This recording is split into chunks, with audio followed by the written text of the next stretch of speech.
As the sun sets over mid-Michigan, the sports spirit ignites.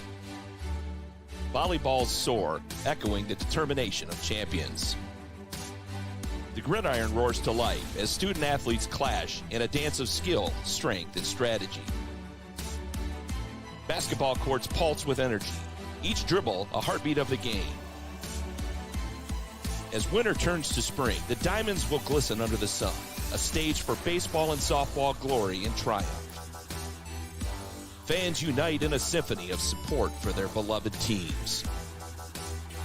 Amid cheers and tears, memories are etched into the tapestry of time. Join us as we journey through the magic that is high school sports. It's time for high school football on the Mid-Michigan Sports Network. Hello and welcome to high school football action here on the Mid-Michigan Sports Network. It is the Woods Household Appliance pregame show. A little Daffy Duck, a little Porky Pig for everybody as we get on the air. Chris Bachman alongside Jason Bubba McClain for the second time this year and for the first time rolling on Facebook and YouTube. Pretty excited about that because now that YouTube gets rolling, you and I are going to be going to the local establishments this next week and saying, hey, you can show that Sacred Heart game. You can show that Mount Pleasant game, that Beale City game here for all the folks. I'm so excited about that. And, Bubba, thanks so much for joining me once again here. And I'll start talking a little Oiler football as well. Like I said, it's been a couple weeks since I caught up with you guys. You guys are now 3-2 on the season. A big game coming up with Bay City Western tomorrow. Kind of catch everybody up on Oiler football. Yeah, the last 2 weeks we've played much better. Obviously, last week at Bay City Central, we kind of went over there and took business early. Took care of business quite early, took the opening kickoff back, and then got the ball back, and we were up 14-0 pretty quickly and got a chance to get a lot of kids in. But we worked on a lot of things physically up front for us that we've struggled with. But and then 2 weeks ago had a really, really quality win against a quality opponent in Traverse City Central, who beat Midland Dow last week, who beat us. So the Saginaw Valley is strong this year. I mean, the North is, you don't know what's going to happen from Friday to Friday. So we're getting there. And when you get to that bigger level of football, I feel like, in this, you're not going to see the number 5 team in the MSAC beat the number 1 team in the MSAC. But when you get to that level of the Valley and you got that much talent on the field every single night, you never know what's going to happen. I feel like people saw that Traverse City Central Midland Dow score after seeing your score. Wait, hang on, what, this, that, and well, when you got 1,000 kids in the high school, you got a lot of talent out there, anything can happen on a Friday night. Oh, totally. I mean, that's the great thing about our sport, too, is that you can line up with, like you said, the aforementioned Midland Dow game, and things just didn't go the way we hoped they would. They made some big plays. We kind of stumbled here and there, and then we go and we play Traverse City Central and just absolutely,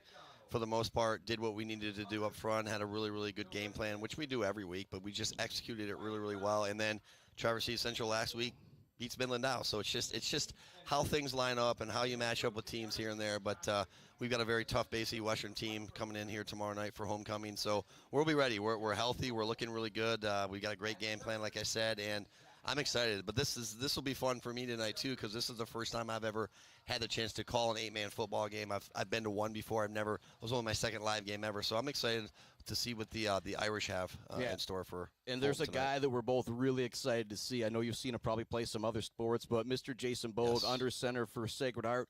I feel pretty safe saying he's the best 8-man quarterback in the state. He's just one of the top quarterbacks in the state. Period. Doesn't matter the level of football. Phenomenal athlete. I mean, I think we know what he did last year on the basketball court and on the football field as well. And he's just one of those kids who, he's a consummate student athlete. He does a great job of understanding what his tangibles are, understanding what his talent is, and he's got a nice group of skill players around him as well. And Coach Wheaton does a great job of keeping the ball in his hands and getting him on rollouts and things like that. So I'm eager and I'm excited to see Jason play.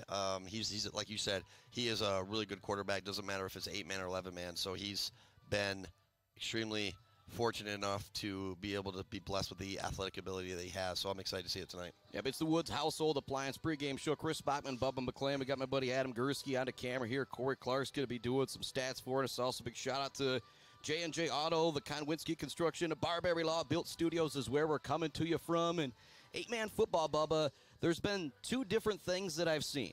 One where, holy cow, you can tell this is 8-man football. And then there's another where this is just a football game out there. I think with 2 4-1 teams, it's going to turn into this is just a good football game out there. At the end of the day, football's football. It doesn't matter if it's 8-man or 11-man. Obviously, the field shrinks a little bit in 8-man, but you still have to block. You still have to tackle. You still have to make big plays. You still have to stop big plays. So, yeah, I mean, you're going to have 2 high-quality caliber programs Sacred Heart, we know what they do. Fulton, they've had a phenomenal run as 11-man, and since they made the transition to 8-man. So that's, and they're big.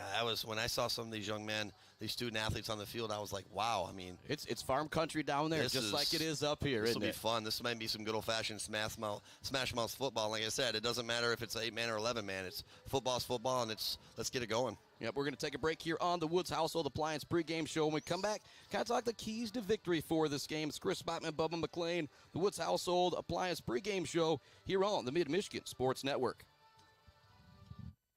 Hey, Rowan, want to toss the ball around? No, thanks. A quick game of chess? Maybe later. Want me to teach you to ride a bike? Papa, we did all that when I was little.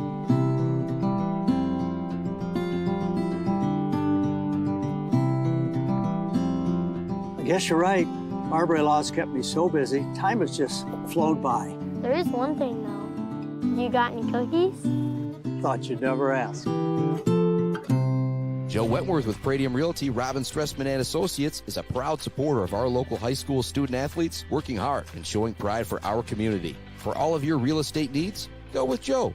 Joe Wentworth with Pradium Realty, Robin Stressman and Associates, 989-817-1291. Block Electric Company is a proud supporter of local schools and high school student athletes, learning skills in and out of the classroom to lead our communities tomorrow. Good luck to all student athletes from Block Electric, and go Aggies! Jenna Gates. And Kyle Gates here. We are the 5th generation with Gates Drilling and Service. We've been serving our friends and neighbors in Michigan since 1893. We have the latest and greatest well drilling technology, allowing us to put in wells where others can't. Lake lots and tight spaces are no problem. From our family to yours, thank you, and call at 989-772-7841 for all your well drilling and service needs. Gates Drilling and Service, where Gates goes, water flows. Central Michigan Sand and Gravel, just like our student athletes, they bring it. If you need sand or gravel, they bring it to you with fast service and a great price. For all of your sand and gravel needs, call Central Michigan Sand and Gravel today at 989-382-7089. Central Michigan Sand and Gravel, a proud supporter of our student athletes, competing for their schools. The Diner, where homemade favorites come to life every day for breakfast and lunch. From fluffy pancakes to savory sandwiches, The Diner has your cravings covered. Discover the perfect blend of comfort food and camaraderie at The Diner. Join them every Friday night till 7 for their famous fish fry. The Diner on North Mission, Mount Pleasant. Let's head back to the action on the Mid-Michigan Sports Network. Welcome back to the Woods Household Appliance pregame show. Chris Spotman alongside Bubba McLean.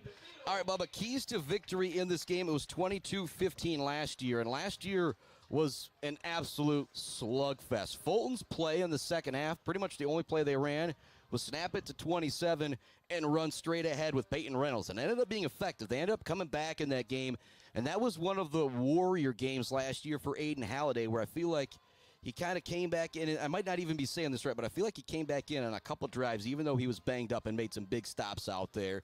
But keys to victory in 8-man football, I feel like it's a whole lot like 11-man football. A lot of it just comes down to turnovers, field position, and all that kind of jazz. Well, it's like I said a little bit ago, blocking and tackling is still kind of the recipe for success in football. You've got to have some good athletes. But talking to Coach Wheaton this week, because we split the field during the week, and we were practicing, they were practicing, and he said they need to get the ball to their guys. They're guys in space. They're athletes. They need to run some power.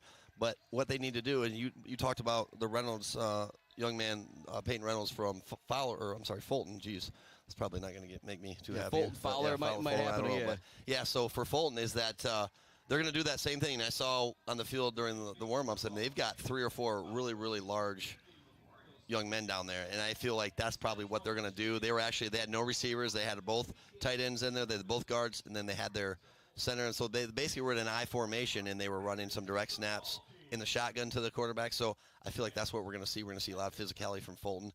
Sacred Heart's going to have to match that, but they're also going to have to get to their athletes in space. Yep, and already injury bug hitting the Irish boys a little bit. Jackson Verlager's been out. He could be a key addition coming back for a playoff run, let's hope. That's going to wrap up our pregame show as the national anthem starts on the Mid-Michigan Sports Network. Bill's Custom Fab can handle any job you need, from large-scale steel building projects to fixing your favorite stainless serving pan. Bill's Custom Fab can weld and fabricate anything. Call today at 989-772-5817 or stop by on Gover Parkway in Mount Pleasant. Good luck to all of our local athletes from Bill's Custom Fab. For grown and mid-Michigan moms, visit Bryant Family Farms in Shepherd. Moms love mums, so show your mom some love with Bryant Family Farms. Bryant Family Farms also offers maple syrup, pumpkins, beef, goats, and fresh-cut flowers. With you pick, bouquet arrangements, and subscription flowers. Show your mom some love this fall with Bryant Family Farms, 3.5 miles south of the casino on South Leeton Road. Visit BryantFF.com or call 989-304-1201. The Bird in downtown Mount Pleasant, open every day but Sunday for lunch and dinner. Delicious pizza, the world-famous Bird Burger, handcrafted, fresh-baked subs, many apps, and much more. There's something for everyone at The Bird in downtown Mount Pleasant, where friends gather like family. The Bird, supporting high school sports in mid-Michigan for nearly 100 years. All Seasons Fireworks is a big fan of all the athletes, coaches, officials, and volunteers who make high school sports happen. To make your next event bigger and brighter, stop by All Seasons Fireworks on M20 in Mount Pleasant. Graduations, birthdays, weddings, or a big win become more memorable underneath a night sky lit up by the magic of fireworks. All Seasons Fireworks on M20 in Mount Pleasant. Elevate your banking experience. Isabella Bank is your local banking partner. We understand the importance of personalized service, providing solutions that fit your unique needs. When you bank with us, together we can drive positive change and build stronger communities. Experience banking redefined. Make the switch today and experience banking that goes beyond. Isabella Bank. Local. Growing. Staying. Member FDIC Equal Housing Lender. When your team or business needs to look good, don't get left hanging. Call or stop by Hanging by a Thread in Wademan, the official embroiders for the Mid-Michigan Sports Network. Hanging by a Thread, a proud supporter of local schools. Bryce Updegraff with Pradium Realty, Robin Stressman and Associates thanks the coaches and officials who put in the time to help student athletes achieve their dreams and goals. For all of your real estate needs, the Bryce is right with Bryce Updegraff. With Pradium Realty, Robin Stressman and Associates, 989-620-6595. Welcome to high school football action here on the Mid-Michigan Sports Network. Opening kickoff fielded by the Irish right at the 30-yard line, and that is where they will start with their very, very solid offense. But what's really crazy is their defense has been even more spectacular. Outside of that Portland St. Pat's game, they haven't given up but 100 yards in each and every game and only one touchdown in some of those. And I know with Vesterberg, that touchdown was late last week as well. Yeah, talking to Coach Wheaton this week, too, it basically said his defense is way ahead of schedule in terms of how they've been playing. So, again, they've got great dynamic athletes. They've got size. They've got speed. So that's going to help you along the way. Going to be a tight formation with a couple tight ends or an up back or a wing tight end if you want to call for Sacred Heart, with Duffy and Bogue in the shotgun. Duffy gets the handoff, carried up the middle, maybe just a yard or two there. And that's the thing that's going to be different for Sacred Heart Academy. They've had some easy sledding in some games. Running up the middle is not going to be easy up against this front of Fulton. You want to talk about something funny? Their quarterback, Peyton Reynolds, also looks like he's their defensive tackle if you want to talk about how much physicality he's going to bring to the game. I think, and we're going to see that tomorrow night in our game, too. Their quarterback tends to play inside a little bit for them defensively. But you're going to see that at the 8-man level. You're going to see that where you're going to have a quarterback who's also playing on the interior on the defensive side. Shotgun look. Empty set now. Just three linemen out there for Sacred Heart as Bogue really spreads them out. He's now rolling to his right, He might have a chance to run it, and he will run it. We've got a flag coming in from the backside of the play that will take this one back. Carry of maybe 4 or 5 for Bogue. Like he said, this one's going to be coming back. Is it low block, or was it a hold? Waiting to see the call from the white hat out there, and it will be the traditional hold. I'll make that joke. And so that's going to back up the Irish. Actually, really good coverage there by Fulton. I mean, Jason did have a receiver open, but he did a nice job with eye transitioning. The defensive back did, and kind of swallowed that route up quick. Bogue trotting back in with the play. Also starting out there for the Irish offensively. In the backfield, you're going to see Karimi carrying it along with Lynch and Duffy. Hacker catching the ball along with McDonald, Vasquez, Brown, Irvin, Strauch along the line. Another shotgun look for Bogue. Spread it out with 3 wide receivers and 1 running back in the backfield with the quarterback. 2nd down and long. Looking downfield, he's going to throw it over the middle. It's tipped and intercepted. What a play from Fulton. And now trying to return it and being tackled inside the 5-yard line is going to be Parker Billings. That's about as good a play as you're ever going to see as he tipped the pass at the line of scrimmage and brought down the interception. That's every defensive end's dream play right there. A tip like that and it comes back in your hand like that. But great job by Bogue, though, to be able to stop him. And there was a penalty after the play, so you're going to back up Fulton another 10 or 15 yards, depending on what it is. So great job by Bogue. I mean, it was just a great athletic move by that young man, but great job by Bogue to stop him from getting in the end zone. Yeah, so that's going to be a turnover, one of the few that Sacred Hearts had this year. And again, Bogue not necessarily making a bad play. That is just an unbelievable play by a defensive lineman out there. I think I'm going to say this, and you're going to remember it. You know the last time I saw a defensive lineman do that? Oh, boy. Josh Shell, Midland Dow. Yeah. Pretty much a game-winning interception a number of years ago here. I think it was 14-10 they ended up winning that game. Maybe a shotgun look for Fulton. Kind of a wildcat formation as they snap it to one of the running backs. There's a hole off to the left side. Ball carrier is going to be tackled at the 10-yard line by a host of Irish players. On the carrier was Caden Oliver for Fulton, and it was a decent gain on 1st down, but doesn't really matter when you start at the other team's 19-yard line after the interception. It was a nice outside zone play by Fulton there. They were able to get their reach. They were able to run with him, and they were able to close off the backside linebacker as well. Great job by their quarterback to get what he could get. Yeah, but I'm looking, and I don't see Bogue out there defensively. Like I said, he's on the sideline. Yep, he's a little banged up. I know he's been huge at linebacker. They're going to run a counter play, and it's wide open for Fulton. They're going to take it into the end zone for a touchdown. Going in to score is going to be Chandler Toth. And just a great counter play. I mean, nice job of staying behind his pullers. They pulled the front side guard, and he kicked out the end for Sacred Heart, and the running back did the rest. Yeah, just a short run there, but such a short field. And again, that is all about the amazing interception of Parker Billings. Just a play you're not going to see very often in high school football. When you tip the pass at the line of scrimmage, you're usually just trying to knock it down. Most guys don't have the athleticism, wherewithal to make the play too, but he was able to make the play. Now looking for the 2-point conversion is Fulton, and they're going to get in with Tanner Villalobos. And so not a good start for Sacred Heart Academy as they're already down 8-0. We'll keep the broadcast right here as it kind of just came out in the air. Give me a moment to thank some more of our great sponsors. Weber Brothers Sawmill. We'll talk about the Weber Brothers Sawmill timber of the game. And, Bubba, that's kind of about the best lineman of the game, and it's usually about making some boom plays. But that interception out there from Parker Billings, when you think about the lineman of the game, it's going to be hard to – somebody's going to have to do something pretty special to change my mind on that one. Absolutely. Again, a great athleticism and great presence of mind to be able to tip that ball and catch it all in one motion and then just getting what he could get. But, yeah, that was a pretty impressive drive. I mean, again, a short field as you alluded to, but nice job by their guys up front. They ran the outside zone play as well on that 2-point conversion. They just ripped outside and were able to contain the interior line of Sacred Heart, and the running back did the rest. So I suspect we're going to be seeing a lot of that. Seems like that's kind of been their recipe for success this year. Sacred Heart's going to have to stay in their gap. The linebackers and their DBs are going to have to flow downhill, and they're going to have to be able to make tackles at the line of scrimmage because anytime you as a running back, you get to that second level, you're doing things right. And it puts a huge strain on your defense if you continue to do that. So just have to make your adjustments and go from there. And if you're Coach Wheaton, you just kind of say, hey, we spotted them 8 points, guys. Let's go out and play.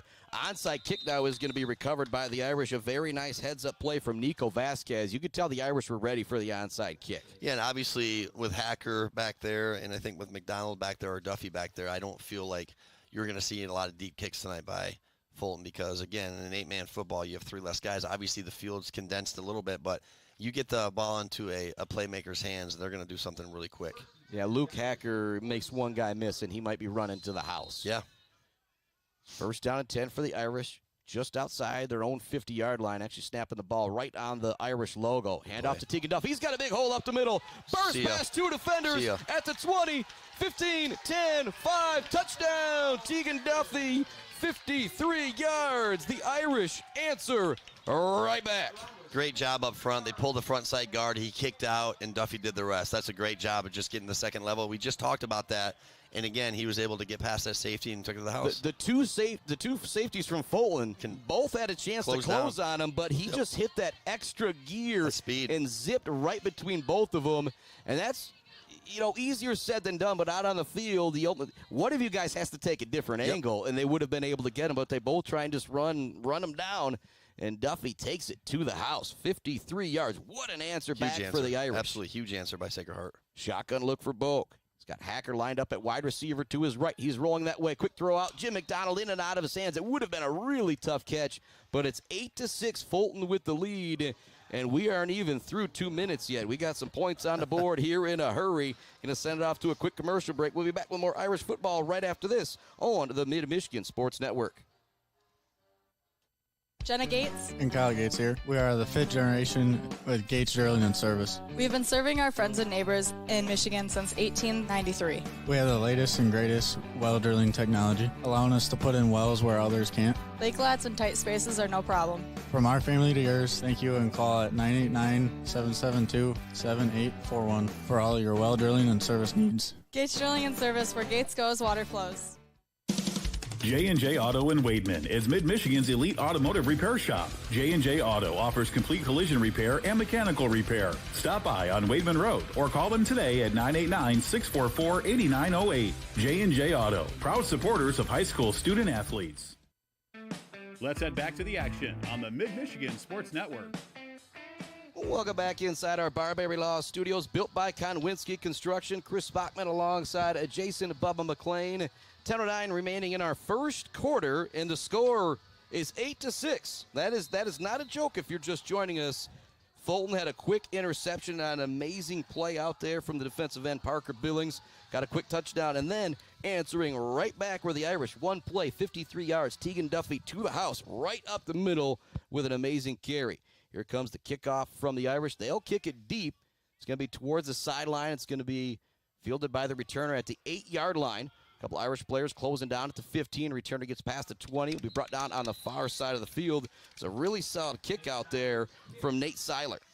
Yeah, watching him in pregame warmups, he was kicking field goals from 35, 40 yards, no problem, with an extra 5 to 10 yards to spare. So now Sacred Heart's defense has got to come back. They got to, forget about what happened early on. They got to stay in their gap. They got to get downhill, and they got to know where Reynolds is at all time, because he's the type of guy, and even Toth as well, because he showed that he could do it. But you got to do a nice job of reading your keys and getting into the football and making tackles. Yeah, but it looks like Reynolds so far is lining up at right tackle. But that just talks about the physicality of that young man. We're going to see him run the ball. We're going to see him carry the ball at some point, maybe throw the ball as well.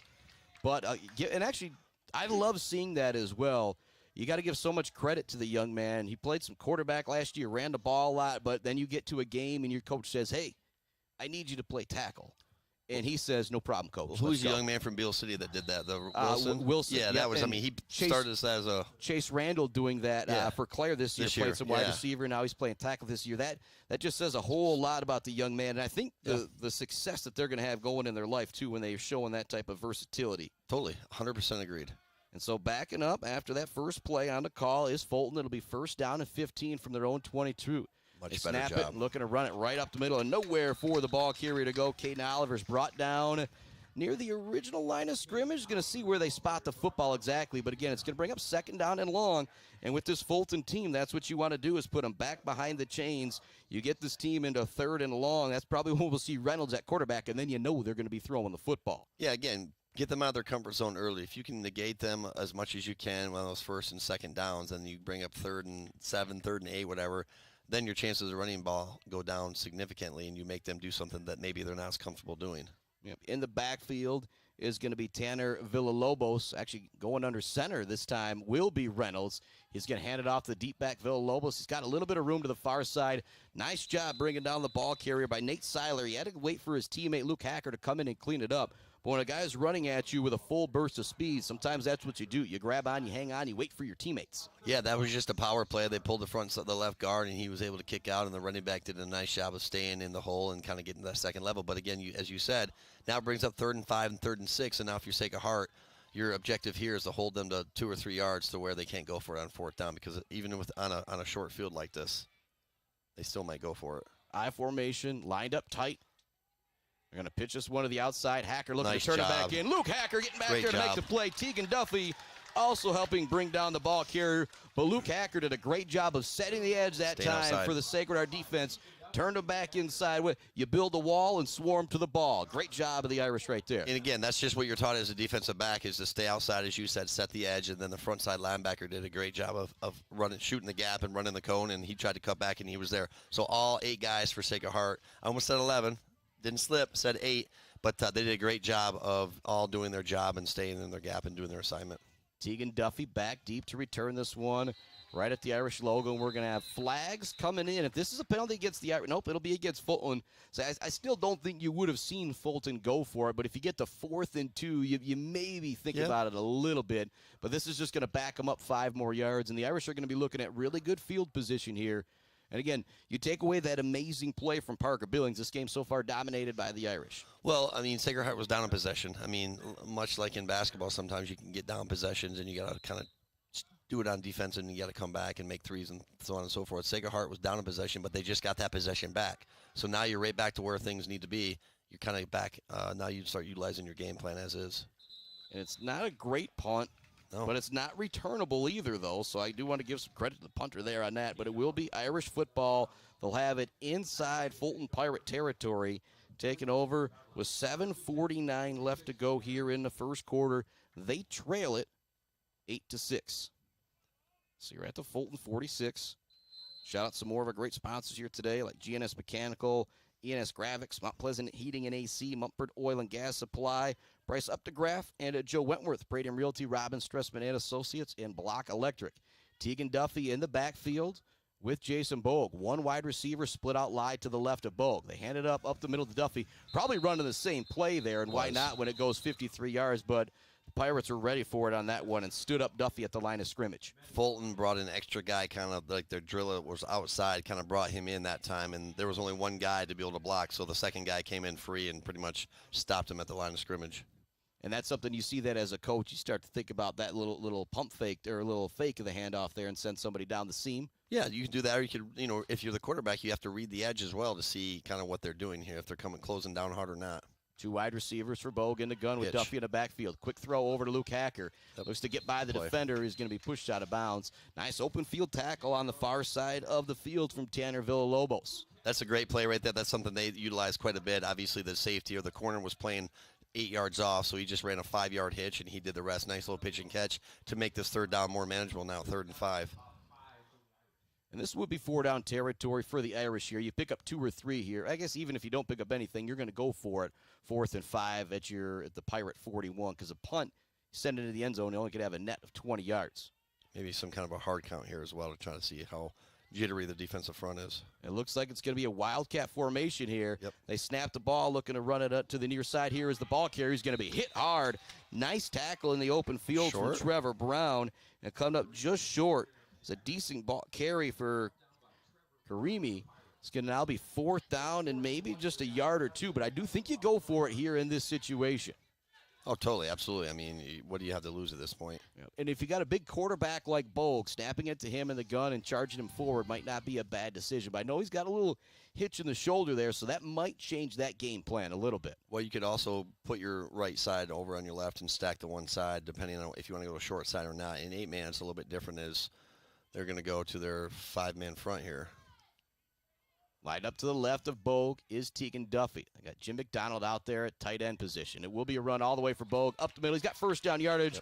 Runs through one tackler. He's going to be brought down at the 25-yard line. A nice carry for Bogue there on 4th down to pick up the 1st. That's a nice job by their left side. They comboed the you call it the 3 technique, and then the front side worked back to the linebacker, and it was basically an isolation play, and Bogue did a really nice job of reading that and cutting the back up to the right and got 1st down. So Sacred Heart rolling here.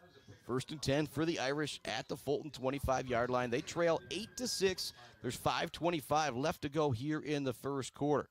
A couple substitutions coming in and out for the Irish. Trotting back in with the play is Jason Bogue. Duffy will remain lined up in the backfield with him. Luke Hacker lined up at wide receiver to the right of Jason Bogue. Bogue got him. Looking that way. Throws it up. It's going to be incomplete, but a definite flag on the face guarding on the play by Lincoln Beltnick. And that's you go back 10, 15 years, that's not necessarily a penalty with the face guarding, but Beltnick left out there on an island. He just needed to turn around to make that play. Well, he didn't get in phase. He didn't do it. He didn't turn around. He didn't do what he's supposed to do to the defensive back. And credit Sacred Heart, they saw that, and they just ran a little fade route. And Bo underthrew the ball a little bit. A nice job by the receiver to have presence of mind to come back, run into the defensive back to get this penalty. Yeah, Hacker wanted to go up and get that one, too, and he almost made an amazing catch on the backside of the defender.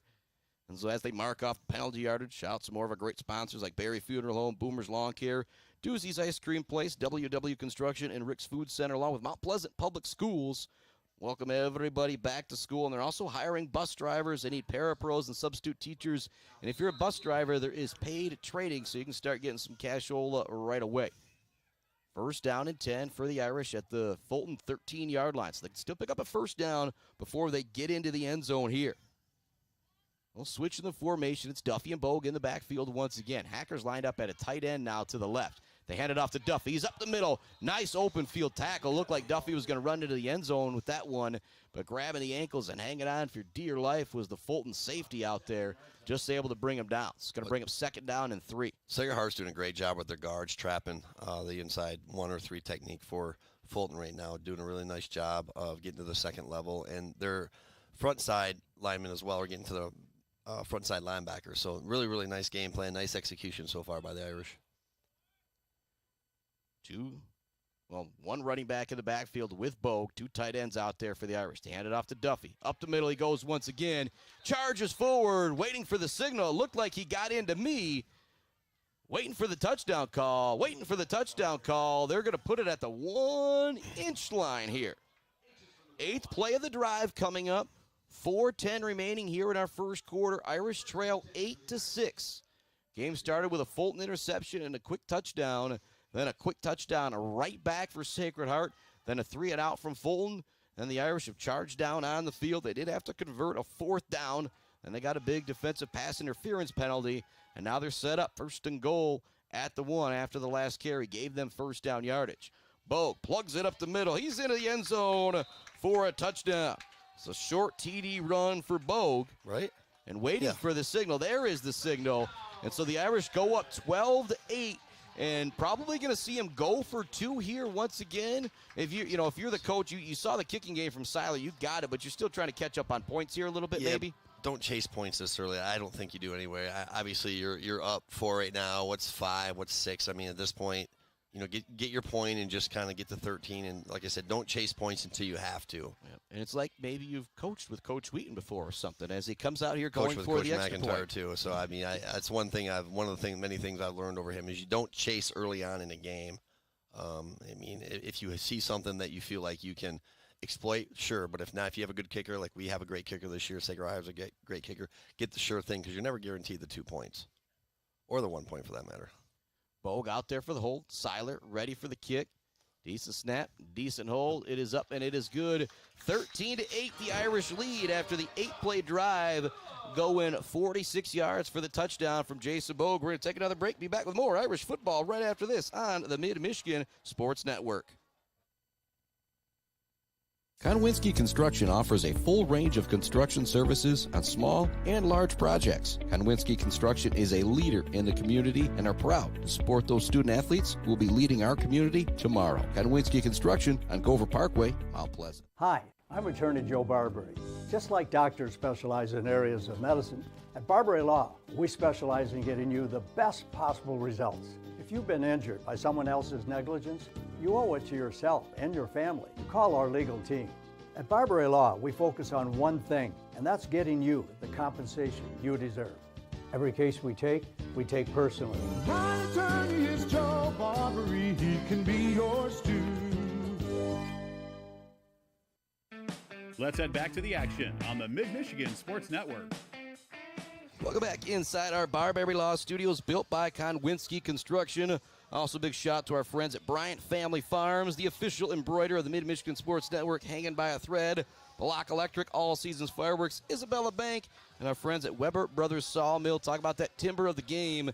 Again, I'm going to go back to that opening interception from Parker Billings. Just that's an impressive play. If people are just now tuning into this game, after this game, go back and watch the very beginning because it is a play to see. But that was a great drive, though, by the guys up front. Brown, Irvin, Strauch, the tight ends for Sacred Heart, too. They kind of imposed their will on that front three for Fulton. Now you're seeing why Sacred Heart has a lead now.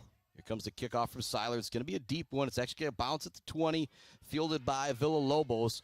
Great job. He looks to run to the far side of the field. Yeah, you talk about just tracking the defender there, and it looks like we're going to have a hold or a block in the back that's going to back up Fulton even more. And right now, it's a situation, if you're Fulton, you know about the offense of Sacred Heart Academy. You know about the quarterback they have. You talk about getting behind on possessions. You really don't want to go 3 and out here again and give them a short field. No, but you also got to do what you do. You can't try to go into your bag of tricks this early unless you absolutely know you're going to get something out of it. So Fulton's just got to stick with what they do. They got to run the ball in between the tackles, take advantage of their speed outside, try to put Sacred Heart in precarious situations defensively. And if they can do that, they'll be fine. Otherwise, Sacred Heart's kind of got all the momentum right now, which is good to see. Yep, and Parker Reynolds will see where he lines up at. Give credit to the young man. We've seen him line up at tackle. We've seen him line up, I guess, tackle or guard, whatever one you want to call it out here with that 3-man front. And then we've seen him line up at quarterback as well. So just you love it when you see that type of thing from a young man out there.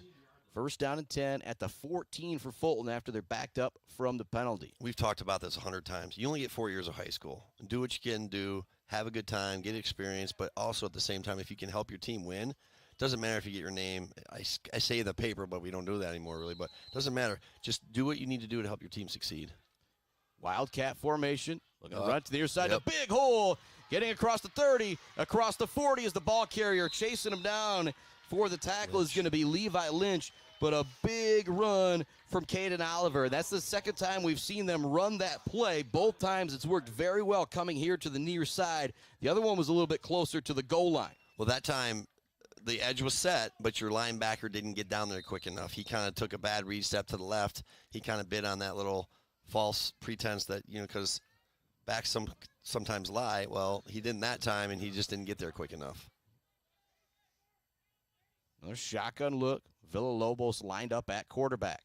Trying to run to a counter play here. It's Red. Nice job by Tegan Duffy. The ball carrier gets away from him, but Duffy read that all the way. That's exactly what we talked about in the last play. He read his keys there instead of watching the running backs, and he was in the right spot. Well, they pulled 2 linemen there, and one was to kick out, and the other one was get up to the linebacker, but Sacred Heart brought pretty much 3 guys on that play. Did a really, really nice job of closing down that running back. It could have been a much bigger play than the 4 yards they got. Second down and 7 for Fulton. We've got 2:40 left to go here in our first quarter. Villalobos lined up in the gun. Going to snap it. It's direct run for Oliver here this time. He does a good job shaking off a tackle and pushing the pile forward for first down yardage. That is a big-time effort out there from Caden Oliver, the junior. That'll be first down yardage for Fulton. Hey, and you said it. Run the ball up the middle. Do what you do. We've seen that. Well, I guess they ran it to the outside on the one play, but keeping it on the ground, doing what they do with Oliver and Villalobos lined up in the backfield. Your objective as a play caller is to put more people than they have at the point of attack, and I think you're seeing that in these first couple plays by Fulton, that they're doing a really, really nice job of putting 3 guys, and Sacred Heart only has 2. They fake it, now looking to throw it over the middle. It's going to be jumping up and catching it. Oh, my goodness. Wow. It's another great play from Parker Billings. I don't think that was as impressive as his interception, but showing that he can do it on both sides of the football, streaking down the middle. It wasn't a good throw. It was into double coverage, but I think your boy Billings can go up and get it, and he went and made a great play right there. And a different quarterback threw it, too. So it's almost like the single wing out there. You never know who's going to throw the ball for Fulton. It's kind of fun to watch. 5th play of the drive coming up for Fulton. They've picked up 3 first downs on 4 plays. Villalobos gets the shotgun snap, looks to pour it up the middle. Nice job by McDonald and Duffy and some other Irish players to bring him down near the line of scrimmage. That's what I love about 8-man football. It's kind of like basketball on grass. It's just like the momentum swings and the change of possessions, and one team gets hot, one team doesn't, and then it's just such a fun thing to watch. And you don't really get an idea or a chance to watch this mainstream as much as you get to, but if you've never seen this, it's really exciting to watch. I mean, as a coach, it's a nightmare because you're giving up all these yards and these big plays, but such is the game of football. Second down for Fulton. Shotgun look once again. Villalobos takes a snap, looking to run this one all the way to the right. He's got to turn it back inside. Jim McDonald with a big play in the backfield to bring him down. He talked about the J&J Auto Collision Report. Not necessarily a big hit, but a big play in the backfield for McDonald. That's going to make it 3rd down and long for Fulton and probably 4-down territory here. Well, your goal as the offensive line is to reach your lineman, right? And Fulton did that originally, but McDonald got downhill, the left side. I think that was Brown maybe. Did a really good job, nice job of ripping through that reach and was able to make the running back cut back, and then McDonald did the rest. 3rd down and 9 for Fulton. They're going to feel confident going for it if they can pick up 4 or 5 here. Kind of a spread look for them. Yep, Villalobos is going to be at quarterback. They're going to send a man in motion. Maybe a little bit of confusion right now for Fulton. A lot of pre-snap motion. They're going to run it to the near side. Really Hacker turns it back in, but cutting it up with nobody there is Villalobos. And again, Hacker did his job that time, turning him inside. You talked about it. Great play design. It was wide open for Villalobos to have that happen. Well, you basically saw 3 shifts and 3 motions on that one, which you can do as long as you're set, right? So, but what they did is they just kind of stacked that left side, and Sacred Heart didn't have many guys. We talked about the point of attack. There was 4 guys against 2. Fulton did exactly what they needed to do there. Sacred Heart really had no chance on that play. 14 seconds left to go into the first quarter. Fulton's back in front, 14-13. Going for 2. And they are going to go for 2 here as well. And this kind of tells you the way we've seen a couple onside kicks and going for 2. Not a whole lot of a kicking game for the Fulton Pirates. You can be pretty assured if you're Sacred Heart, they're going to go for it on every 4th down now. Yeah, I didn't see 1 extra point attempt in pregame warmups.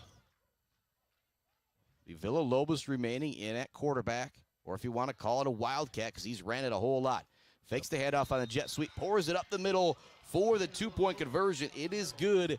16-13. The Pirates are now up, and we'll keep the broadcast right here. So I got the commercial breaks broken down a little bit more, kind of set up more for halftime, pregame, postgame like you usually see, so we can bring you more action here on the Mid-Michigan Sports Network. Big shout out to Fisher Companies, Central Concrete, Central Asphalt, and Fisher Transportation, Bogwai Banga and Bradley, Gross Farms and Brad Gross Electric, Almost Up North and Stitches for Britches, WW Construction, Rick's Food Center, and Schaefer's Bait and Sporting Goods. Hunting season coming right up. You're only as good as your bait, whether you're hunting or fishing out there. Go stop by and see the crew at Schaefer's Bait and Sporting Goods, and they will set you up. In Mount Pleasant Public Schools, I wanted to give you another moment, one of my big sponsors here, to talk about how great of a place that is to work. It is. I've been there now for 12, 13 years this time around. I've been there as a coach 20-plus years. I mean, you don't have better teachers. You don't have better overall staff, administrators. I mean, we've got a good thing going right now. And, yeah, we are definitely looking for people and, special ed paras and just overall support staff and bus drivers. And it's a really great place to work. We're already 6 weeks into the school year, so get in there now. And as you alluded to, there's paid training for bus drivers. We got some of our coaches are even starting to become bus drivers now, so it's rewarding for sure. Onside kick. Irish do a great job waiting for a moment and then diving on it on the last second. Over on the far side of the field is going to be James Struble.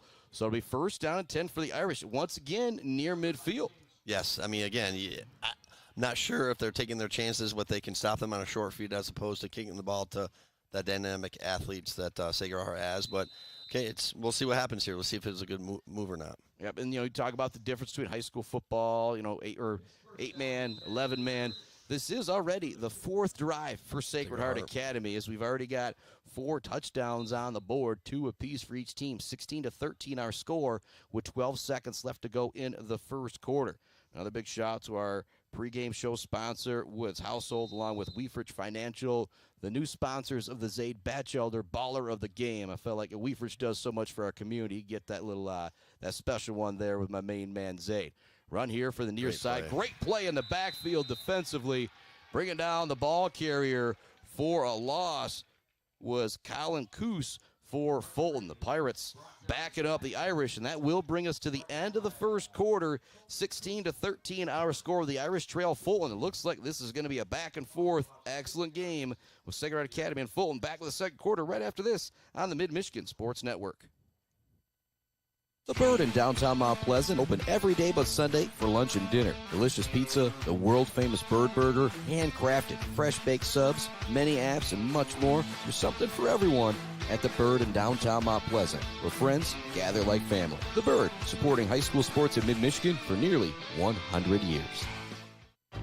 Bill's Custom Fab can handle any job you need, from large-scale steel building projects to fixing your favorite stainless serving pan. Bill's Custom Fab can weld and fabricate anything. Call today at 989-772-5817 or stop by on Gover Parkway in Mount Pleasant. Good luck to all of our local athletes from Bill's Custom Fab.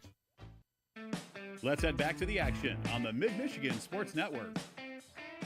Welcome back inside our Barbary Law Studios. Chris Spockman alongside Jason Bubba McClain, Adam Gursky on the camera. Corey Clark doing some stats here at Community Memorial Field from our Barbary Law Studios. 16-13 our score as we start the second quarter. First time we've really seen the Irish backed up, but when you got a quarterback like Jason Bogue, second down and 15's not the same for some other schools. And you don't have to get it all back on one play either. Try to get where you can get half of it and then go from there. 4 wide for the Irish. Bogue, drop back, looking to throw. They're going to blitz him. He's going to have to run this one immediately.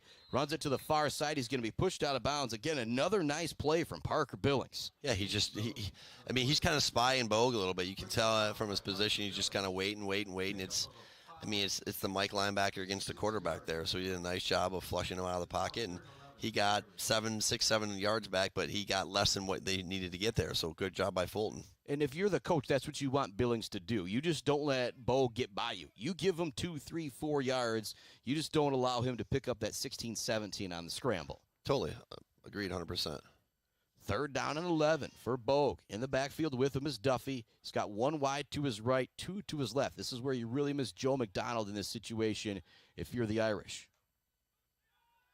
Bogue's got a little bit of time. Makes a man miss in the backfield. Now he's rolling to his right. He's going to carry this one on the ground. He's not going to pick up first down yardage. He does get into Fulton territory to their 45-yard line. It's going to make it 4th down and 6. You maybe think about going for it now with the way that this game's gone, 16-13, and put the coach's hat on here. Yeah, totally. McDonald's coming back in right now, so I think you're going to see some kind of a wing set here, and they're going to try to flush him out. I think you're going to see crosses again here, maybe a rollout of some kind, but you got to get the hands in your most dynamic playmakers. Yeah, I'm thinking they're going to be going to Duffy or Hacker here. You maybe keep it on the ground with Bogue. I think you definitely roll him out and give him that option to throw it or run it here. You got one-on-one coverage.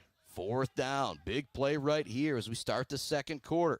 Irish facing a 4th down and 5. Bogue dropping back, looking to throw. It's going to be caught. The zip on the throw from Bogue. The defender thought he was going to intercept it, but oh no, Vasquez takes it to the house. 45-yard touchdown. A TD on 4th down. That is a big deal, and you see the throw of Bogue. Oh, yeah. That defensive back probably intercepts that ball. 9 out of 10 quarterbacks in the state, but Bogue put that extra little zip on it. He did, and what really surprised me is he was already playing 5 yards off, and he bailed on it, so that's why the hitch was wide open, and then Nico did the rest from there. Great quarterback play, great line play to give him the protection, and great route running. And the guts to make that throw, the confidence to make that throw from Jason Bogue. Ooh, man, that was a laser right there. Out there for the extra point now is Seiler. And it's 19-16. You start to get into this game. It might be high scoring. These extra points, these points here and there could end up becoming a big deal. Snap a little high. Bogue gets it down. Kick is up, and it is good. 20-16 our score. And again, we'll keep the broadcast right here. Shout out to some more of our sponsors. Barbary Law, Gates Drilling and Service. We'll have the Gates Drilling and Service halftime report coming up. The Bills Custom Fab fabrication of the game.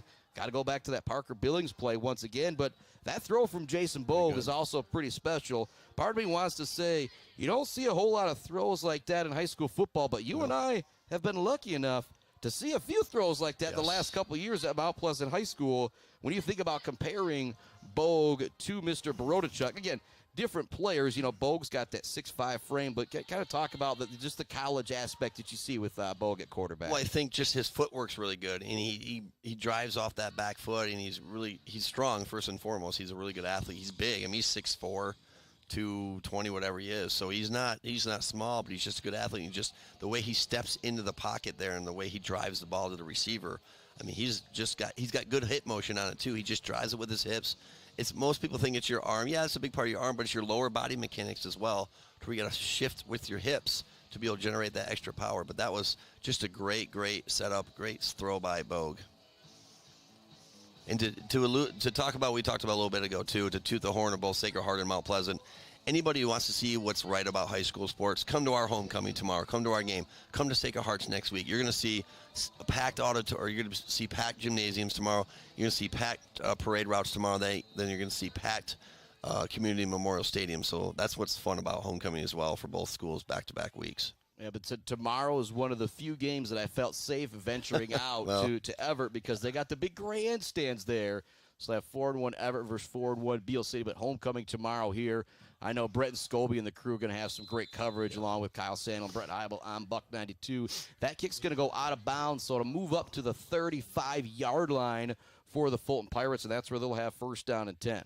This is a big possession for Sacred Heart now, because Fulton kind of got their machine kind of going a little bit here. So now it's just a question of, do you make any adjustments? Do you put new guys in there? Do you shift your linemen? What do you do differently here based on what you're seeing from them, seeing what your coaches up in the box are seeing?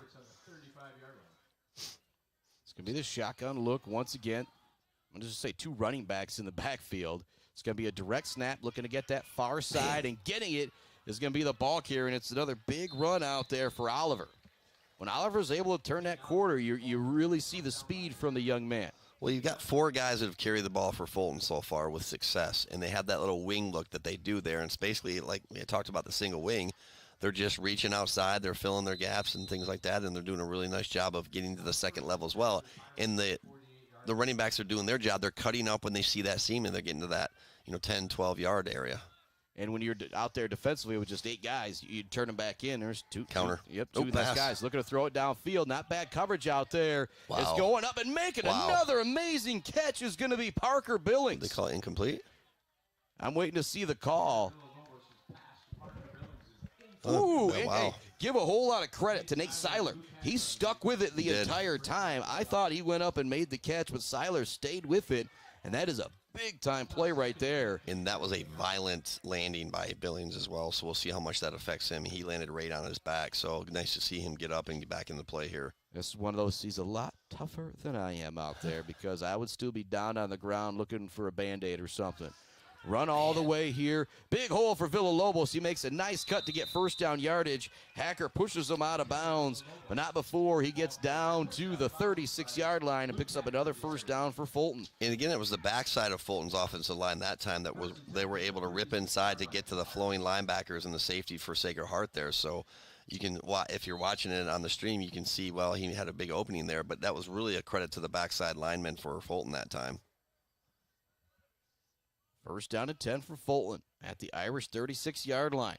20-16, Irish with the lead.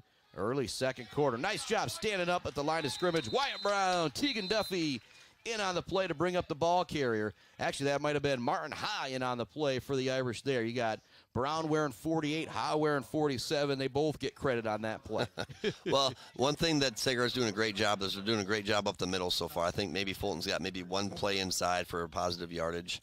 The rest of the time, they're kind of going outside the tackles. So Sacred Hearts, that's one thing that they have to adjust to accordingly, whether it's this quarter or at halftime, to be able to keep the athletes from Fulton at bay. And again, you put Joe McDonald, Jackson Verlager back out there defensively. Whew, man, it's just scary to think of what this team could be. That's your counter. A little counter play nice once job. Again. They make them turn it right back that was inside. Brown that time, yep. Brown with the tackle. And then kind of in the backfield was Levi Lynch to force that play right up the middle before they wanted to go to it. Well, they stayed home. They stayed in their gap that time. I mean, you don't chase. You kind of stay in your gap, and you kind of put your hand on the shoulder, and you kind of squeeze down the line. You wait for anything coming back your way, and Brown did that textbook. And the Irish looking for another stop here. But again, is this 4-down territory if you're Fulton? Totally. We haven't seen much of a kicking game from them, whether it's been extra points or you said even in the pregame you saw a whole lot of nothing with kids practicing out there. Got to know where Billings is on this play. Gun look once again. Sent a couple guys shifting over to the other side. You know they're going to run it to that left now, to the far side of the field behind those 3 guys. They do go that way. Irish turn him back inside, but there's an opening for the ball carrier, and he's got first down yardage. The ball comes loose. It actually goes back behind the first down marker when it's recovered by Fulton. And so Waiting to see the call from the official. I believe it's going to remain Fulton football. Well, but since the ball carrier crossed the first down line and then it went back before it, is that going to be fourth down? That's a rare call that you see happen right there, as he had first down yardage before he lost the football. Then it went back before the first down yardage marker. This would be a great be the referee with the MHSAA. Not sure why they're putting it at the spot there. Maybe they're going to say he stepped out. Maybe he had stepped out of bounds. Certainly possible. Yep. And again, it's on the far side of the field. You just got that little red line out there as opposed to the white sideline. But it will be first down and 10 for Fulton. They picked up 2 first downs. This will be the 6th play of the drive. There's 9:21 left in our second quarter. The Irish lead Fulton 20-16. Pair of 4-1 teams here looking to stay towards the top of the conference. Both these teams only looking up at Portland St. Pat's. Run up the middle for the ball carrier. Great move at the line of scrimmage. And another great cut. And that's Reynolds with the run. Or no, pardon me, that's Villalobos again with the run. 2 shifty moves on the outside as he takes the 6th play of the drive in for the 24-yard touchdown run. Holy moly, he made some jukes and some jives out there, Bubba. Yeah, that was impressive. Wow. And great downfield blocking by your receiver as well. And Villalobos just read the block accordingly and kind of bounced outside and made the run. But that was just from start to finish. That was a well-executed play and a great athletic effort by that young man. And 2 Irish players got shook out of their shoes on juke moves from Villalobos on that one. Coming out for the 2-point conversion once again. Right now, the Pirates are ahead of the Irish 22-20 after the score. Snap it, looking to run it to the far side is the ball carrier. He's going to be turned inside. That's he huge. will not get it.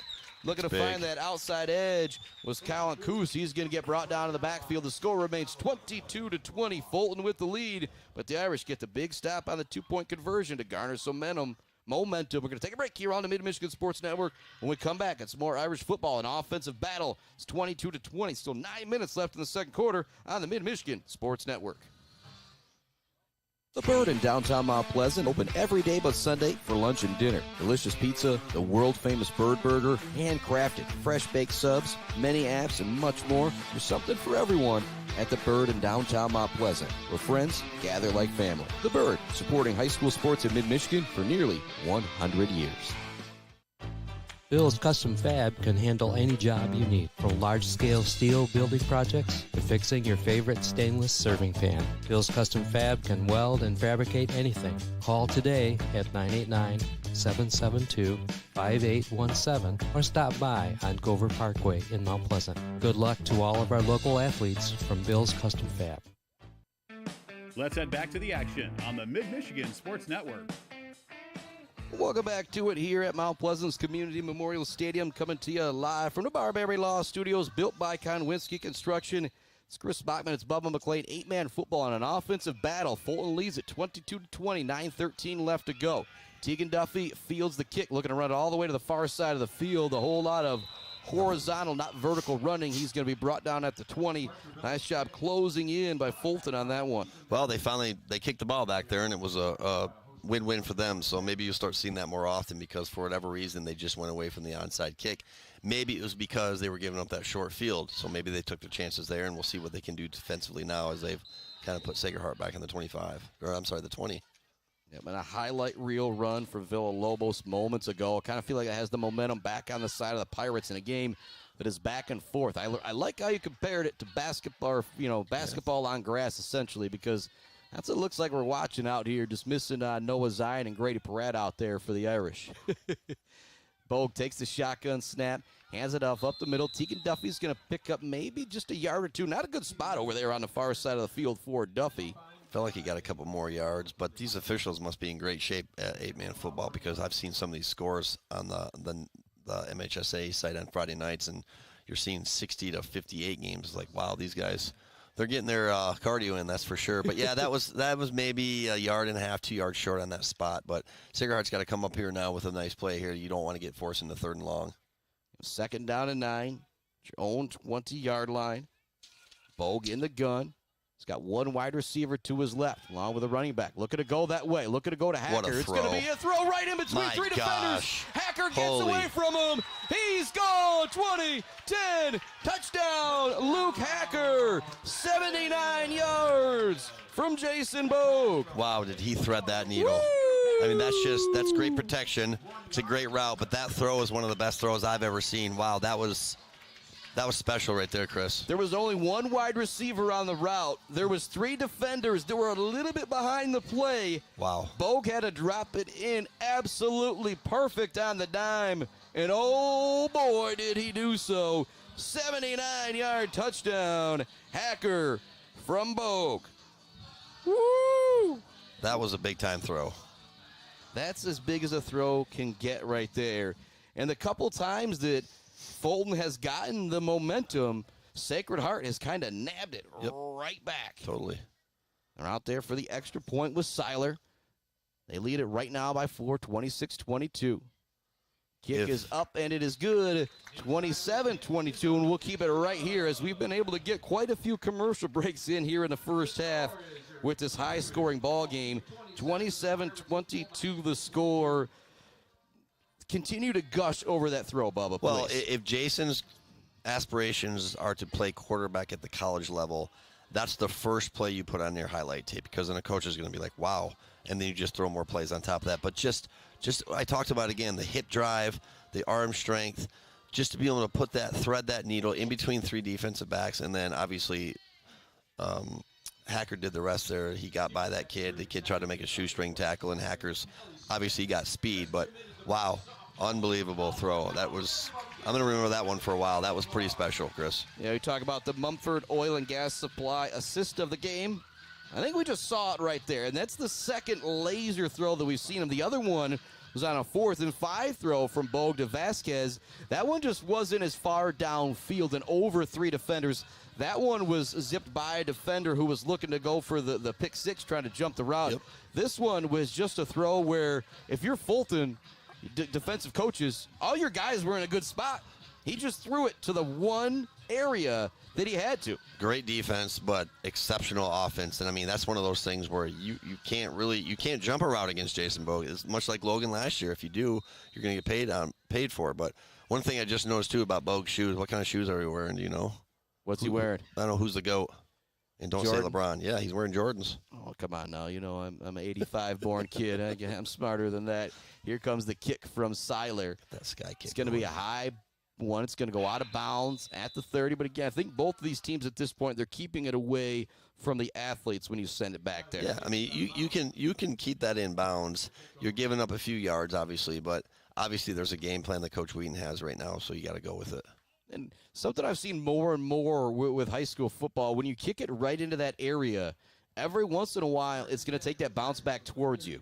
And if you have that team start on the 35 every time, but one time it turns into a turnover for you, you're going to take it every day and all day on Sunday. And I have a comparison that I will bring up here shortly once we have time to talk about it. Looks like Villalobos in the gun for Fulton.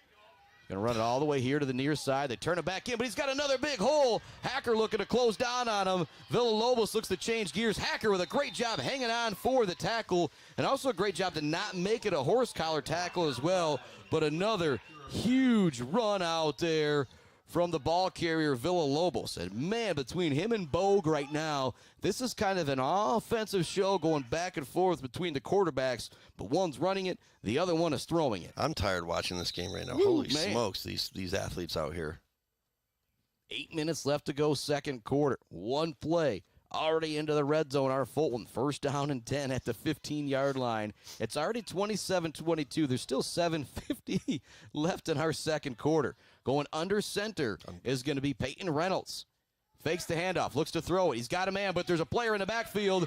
Quarterback's going to go down. Jim McDonald, Martin Ha back there to combine for the sack. They went unbalanced there. They put 5 guys to the right with the center and the guard to the left, and they had a rollout. They had Billings wide open, but great job by Sacred Heart's front four to get to the quarterback on that one because Billings was wide open. And now if you're the Irish, I kind of feel like just contain here. Just contain. Yep. Let's get them to third down and long. If you have to give up that extra 2 or 3 yards on Villalobos on this play, that's okay. Just make sure you keep him in front of you. Key to run here because I don't see Fulton throwing the ball, but I've been wrong many times in my life. Going that unbalanced again. Villalobos in the gun. You know they're going to run it to the left, to that far side. They do run it that way. The Irish turn it back in, but Villalobos runs through 2 tackles, and he's into the end zone for a 23-yard touchdown run on the 3rd play of the drive. And again, Villalobos, Bogue, these 2 stars go back and forth on this night, and Fulton goes back up 28-27. We'll see them come back out and go for 2 here once again. Coach Wheaton's very irate about something. Yeah, he's looking for the official, wanting some type of explanation, but he's not getting one. White hat. I'm not sure what he was looking at there. And, it's been 3 or 4 times now that we've seen him with that late shift on the offensive line there. We just have to make the adjustments accordingly. You got to slant to it, or whatever you need to do. You got to change gaps down there. You got to get your linebackers flowing, because give credit to Fulton and their coaches for making that change. 6:54 left to go. We've got a timeout on the field. We'll keep it right here, waiting for that extra point or 2-point conversion. And now you're getting to the point where that 2-point conversion, it's starting to balance back out towards Sacred Heart, because they were able to stop that last one. It's 28-27 right now for the Irish. You would love to get that stop here. Yeah, Coach Wheaton's still on the official. Yeah. I'm not sure what he thinks that they missed or what they saw or didn't see, as the White Hat's going to go over and confer with the other 4 officials. And we will have the 6th possession of the first half coming up for Sacred Heart Academy. There's still 6:54 left to go in the second quarter. I didn't expect an offensive juggernaut quite like this one. You knew Bogue was going to be able to put up some points, but Villalobos and Bogue, I think Villalobos now has 2 touchdowns, actually 3 touchdowns on the last 3 drives for Fulton. The last 2 of them going for 24 and 23 yards. The 24-yarder, just very electric. You think about the Bill's custom fabrication of the game, the play of the game. Villalobos would have had it, but then that throw from Bogue, just absolutely amazing. All sorts of dynamic plays being made out here tonight. Reynolds in the gun, looks to throw it. It's going to be caught for the 2-point conversion by, guess who? Villalobos. It's going to make it 30-27. Fulton on top, and holy moly, this one just continues to go back and forth. We'll continue to keep the broadcast right here. Thanks to more of our great sponsors. Give a shout out to kind of the 2 new sponsors that I got, the Woods Household Appliance pregame show, and every once in a while I'm going to do a joke of the Woods household, best seat in the house or something like that. And I'm actually going to make you give up the headset here for 1 second, Bubba. I would too. As Krista Davis comes walking in, hand it off to her here just for a second on this timeout, because I know she would. Yep. I wanted to talk about how much funds were raised this past Tuesday at the Dig for Life match. How did things go? It was quite a time there on Tuesday. You guys played really well against a good Breckenridge team, but how much funds were raised? Hey, Chris. Yeah, we raised a little over $5,000. All right, and one stinking night. That is pretty darn cool. And did you just show up here? Have you been here for this whole game? I've been here. All right, what an offensive show right now. 30-27. Villalobos and Bo kind of going back and forth. I'm going to put one coach's question on here. What's one adjustment Sacred Heart needs to make, you think?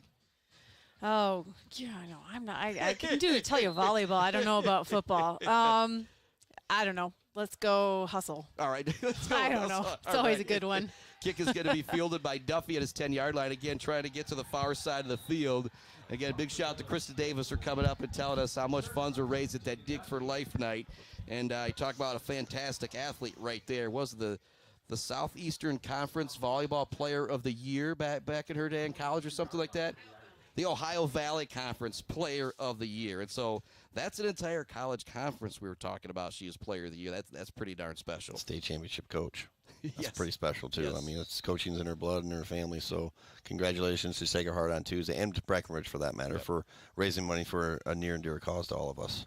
Yeah, over $5,000 raised to benefit the Angel Wings Fund, affecting families with cancer in the Mid-Michigan area. I-formation look for the Irish here. Tight set as they come out looking a little different here on this one. They hand it off up the middle to Duffy, and he's got a big hole. He's going to be brought down at the 30-yard line. You talk about big hole out there. But you know what?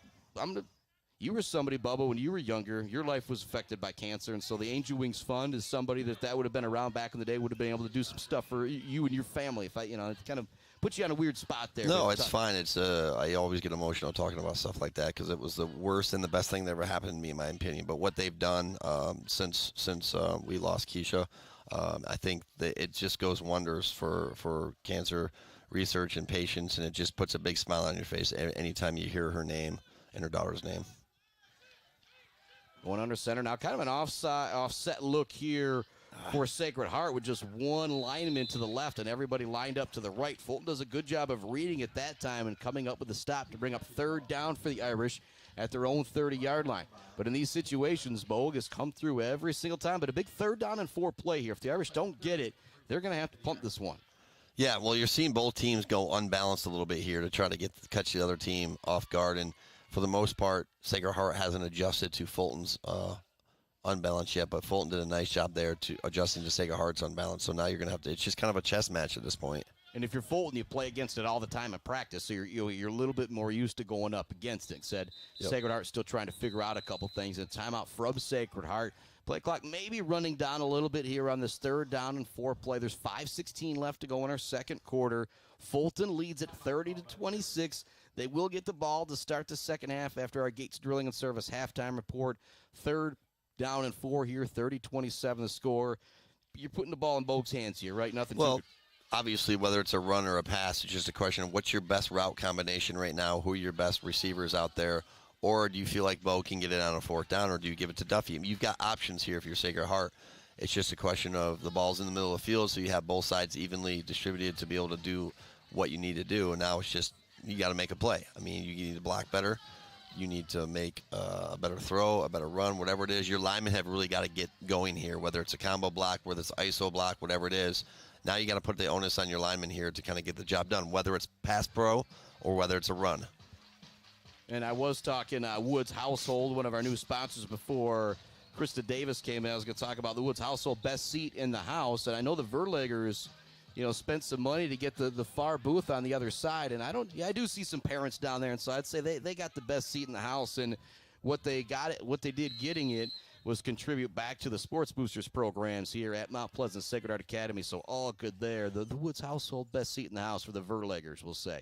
Shotgun look. They're going to throw it here on the 3rd down. Bogue looking. He's going to go long. Incomplete. Just missing on the throw. Just missing Karimi on the throw. But it was a really good route, and it's going to be 4th down. And it does look like the punting unit is coming out for Sacred Heart Academy on this 4th down and 4. They're going to try to catch him here, though, or not? With a fake, or they can actually punt it? Seiler looks like he's ready to punt it away. Fulton doesn't really have anybody bagged deep. They are not going to get caught napping on this one, and maybe not a bad decision by the coaching staff over there. Say, hey, we've been able to move the football. Who cares where they punt it? We finally were able to stop them. That was a big stop. Seiler back to punt this one away. Not really a whole lot of a rush for Fulton. Go down there and get it. And it's going to be a nice rugby-style nice low roll. kick, and it's going to take a nice roll all the way down to the 21-yard line, and that is where it will be down by Sacred Heart Academy. Just the second punt we've seen here in the first half. Now one from each team. Yeah, which in a game like this, I mean, that's a victory. I mean, that's an absolute victory for the defense, especially Fulton. Now you're up 3 points. They haven't been stopped for the last 3 drives now. So now if you're Fulton, if you can get up a score here and you get the ball the second half, it changes the complexion of this game tremendously. So if you're Sacred Heart, you got to come up with your best defensive play calling right now. You got to keep the ball in front of you. Try not to let Villalobos or Parker, whichever Parker it is, because there's so many different P's on this team. There's Parker Hungerford, Peyton, Parker Billings, yeah, Peyton Reynolds. It's like the Beale City girls basketball team. They got Lily Leppert, Lauren Lakari, Liddy Salisbury. They got a whole lot of L's out there to confuse this guy. Going to be pre-snap timeout coming from Sacred Heart, possibly here. We're waiting to see exactly what happened here, but there is a timeout on the field. It looked like they signaled it towards Sacred Heart. Waiting to see exactly what's happening here, but right now there's a short break in the play, and now they're kind of calling everybody back out. There must have been a good job by the officials. They thought that it was a timeout. It wasn't a timeout, so they're not going to charge either team with a timeout. I think a player maybe had said something that sounded like timeout maybe with the communication I saw with Josh Wheaton and the official. I almost said Jason Wheaton. Almost like they were not exchanging Christmas cards either. No, they were not. Give me your address. I'll send you one. That was not happening. First down and 10 for Fulton. They lead it 30-27. Chance to really get a hold of the momentum here in the second quarter in this offensive battle. Send a man in motion. They fake it to him, and it's Villalobos on the run once again. Again, he continues to dance and make people miss. He's going to bring it out to the 30-yard line. A really solid carry there on first down. This is where you're really missing Bogue on defense. Obviously, he's a little banged up, and they need him at quarterback. They need him to run, so on and so forth. So you're really missing him at that linebacker position right now. So, but guys have to step up. It's kind of the next man in. I mean, it happens every day in football. Someone gets injured because it's controlled violence. Someone's going to get hurt. So it's the next person in. They got to be able to do their job and do it as well as the starter. Yeah, well, Verlager, McDonald, both out as well. So you're down 3 starters essentially for the Sacred Heart Academy defense going against a really strong Fulton rushing attack. Villalobos has it in the gun. He wants to run to the near side. Haas in the backfield. Looks to make the play, but Villalobos still turns it into what, well, could have been maybe an 8-10 yard loss. Instead, it's maybe a loss of 1 or 2, maybe even a gain of a yard, depending on the spot. Just a great job by Villalobos. Well, yeah, 2 good things about that play, though. One is they were able to get negative yardage, Sacred Heart, and 2, he went out of bounds, so you don't have to waste the time up. Because if you're Sacred Heart, you need to get the ball back here. You absolutely need to get the ball back here and go down and score to go up at halftime, because they just haven't proven they've been able to stop Fulton the last couple of drives, although they're doing a nice job here. This is the most critical play of the game, obviously, at this point. Third down. Fulton, their own 25-yard line. Villalobos in the gun. Empty backfield. They're going to send a man in motion. They fake to run. Now looking to throw it downfield. There's one wide receiver, one defensive back, and it's caught. And running in for the touchdown all alone is Bryson Sattler. 74 yards. Now Villalobos with the TD throw. Oh, my goodness, what a first half he is having, Bubba. Well, we were told all day today and all week pretty much when I talked to Coach Wheaton that Peyton Reynolds is the guy, and then Peyton Reynolds. This Villalobos young man, I mean, Tanner Villalobos, I love the first name. It's a baseball name, Tanner, but he is, wow. I mean, that's really all you can say at this point, doing it on offense, doing it on defense as a runner, as a thrower, and then defensively as a tackler. I mean, this is impressive to say the least. 36-27 the score. 4 minutes left to go, second quarter. Pirates back out there looking for the 2-point conversion. Villalobos running here to the near side to the right. He's going to be turned in. He won't get it. Big stop right there for the Irish. So the 2-point is no good. Our score, 36-27. Fulton with the lead. We're going to take another quick break here on the Mid-Michigan Sports Network. Back with an action-packed filled first half. A little bit more of it coming right up here on the Mid-Michigan Sports Network. Weber Brothers Sawmill has been in the sawmill and logging business since 1950. Weber Brothers Sawmill by standing timber and logs all over central and northern Michigan with National Hardwood Lumber Association certification. You can be assured of a professional job from the marking and cruising of your woods through the harvest. Weber Brothers Sawmill is a proud supporter of our local high school student athletes. Mount Pleasant Heating and Air Conditioning has been family-owned and serving mid-Michigan since 1962. They're dedicated to providing the best possible solution for your home or business. Mount Pleasant Heating and Air Conditioning is locally owned and supports our local community. For all of your heating and air conditioning needs, call Mount Pleasant Heating and Air Conditioning at 989-772-2881. Let's head back to the action on the Mid-Michigan Sports Network. Welcome back to it here on the Mid-Michigan Sports Network in our Barberry Law Studios, built by Konwinski Construction. Think about that. Zaid Batchelder, baller of the game, brought to you by Weefridge Financial. Jason Bogue, Tanner Villalobos. Holy moly, unbelievable performances. But Villalobos now, 4 straight TDs on 4 possessions. 3 of them running, the last one throwing, and 74 yards throwing it as well. Hacker, a little bit of room here to the near side. Stays on his feet, turns it back in. He'll be brought down at the 34-yard line. And very rarely do I start to run out of room on my drive chart here in the first half, but we're starting to run out of room here, Bubba. I mean, again, it's like I equate this to like arena football. This is just exciting. I mean, it's exciting to watch, and it is a different style of football. But the level of athletes on this field right now is pretty high level. It's fun to watch, and it's mind-boggling to think that teams can just score this many points. And with the space that they have, it's been educational for me, that's for sure. Bogue in the gun. He's got 2 wide receivers lined up to his right. He's dropping back. He's looking to throw. He's going to be flushed out of the pocket. He's just going to get rid of it at the last second. Nice job throwing it away, even though he had a guy wrapped around his waist. You see the strength of Bogue on that play. Yeah, I mean, a great job by the defensive backfield on the coverage for Fulton, and then those guys up front were able to get inside and get to Bogue, and he had to throw the ball out of bounds. So 2nd and 10, nothing hurt if you're Sacred Heart. You still have everything in front of you. You just got to get half of it on these next 2 plays in order to move the sticks. You just don't need to change the game plan any right now if you are Sacred Heart. You'd love to get a touchdown here. Maybe don't leave a whole lot of time left on the clock for Fulton from what we've seen them do. Go into halftime, make some defensive adjustments, and come out, try and make it happen in the second half.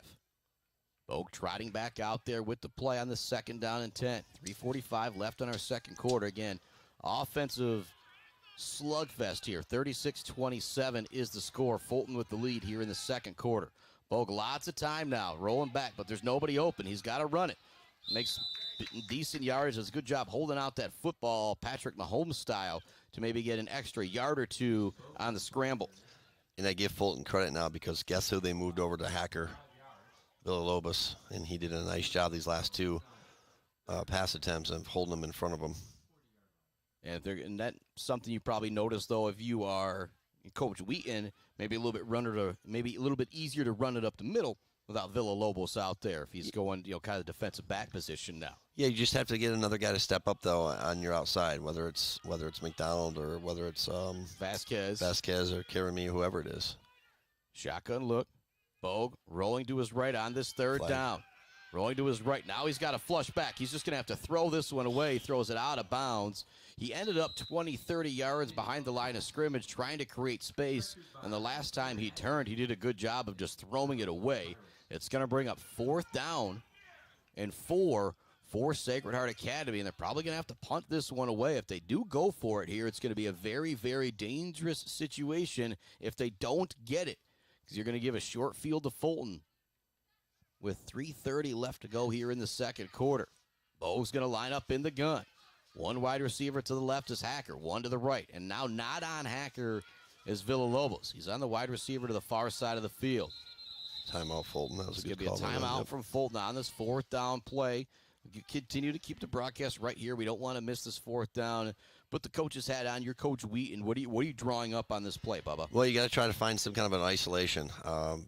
Get it to your best athlete in space. So whether it's a one-on-one coverage down up top or down below here, or do you maybe have a screen in play, or do you try to get the ball on a flare? I mean, there's so many different things you could do right here. It's just really, it's a kind of a pre-snap read right now, too, for Jason to see what he has in front of him.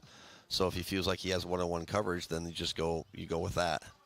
And the last time the Irish were facing a 4th down, it was a touchdown throw from Jason Bogue to Nico Vasquez down the sideline. That's the one thing you do have when you have that college-type quarterback.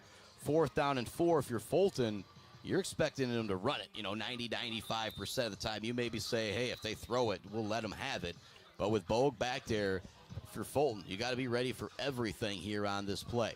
Well, the thing, too, now is your offensive line has to protect. I mean, those 4 guys in there, and you got McDonald in there as well. And he's another guy, McDonald. They could leak him out on like a little Okie route or a deep look or something. Bogue in the gun. Hacker, Vasquez lined up at wide receiver. They pump fake it, looking for a little pump and go to Vasquez going long. That's a little bit of a short throw. It's tipped, almost brought down by Vasquez, but a great defensive play on the far side of the field from Fulton. And it was a good throw once again for Bogue, but it's going to be a turnover on downs, and it's really going to set up Fulton with fantastic field position. He had him beat, too, outside. The ball was just a little underthrown, which we're not accustomed to seeing, but great job by Fulton. Nice job of getting the hand on the ball, and they get the ball back on the short field with a chance to go up even more with 3:24 left on the clock. And they get the ball to start the second half as well. So if you're Fulton, probably going to see a little bit of patience here running the football, trying to take some time off the clock and get a score here. But as we said, Villalobos, the last 3 times he's had it, has made some big plays to get into the end zone. Villalobos run it all the way here to the near side. He's turned back in. He's going to pick up 3 or 4 yards before he's brought down.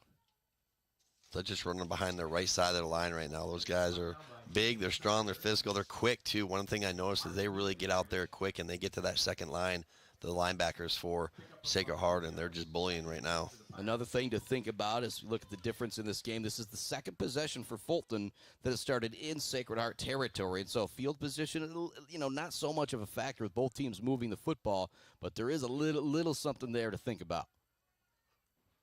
It'll be Villalobos in the gun. Back there with him is Caden Oliver. These two have been very, very dangerous. Run up the middle for Villalobos, and he's got big room. Going to be close to first down yardage at the 30. It's going to depend on the spot from the official, but I think they are going to have the first down. I've never seen this before when your starting quarterback is now your right guard, and they're just running over top of him in Hungerford, and they're playing bully ball, like I said, and Sacred Heart's got to get in those gaps, and they're going to have to gang tackle at this point. They're not going to tackle these guys one-on-one, so you got to just slow them down and wait for your buddies to get there. Yeah, and maybe something you saw if you are the Fulton coaching staff of like, man, if we put these two guys over here, we're just going to have a whole lot of size because they've also got Billings over there as well. When they run behind those three, big play in the backfield there from Sacred Heart Academy. But again, that's got to get them behind the chains like that. Bringing down the ball carrier there for Sacred Heart was going to be Joe Andres. Yeah, the younger of the Andres boys there.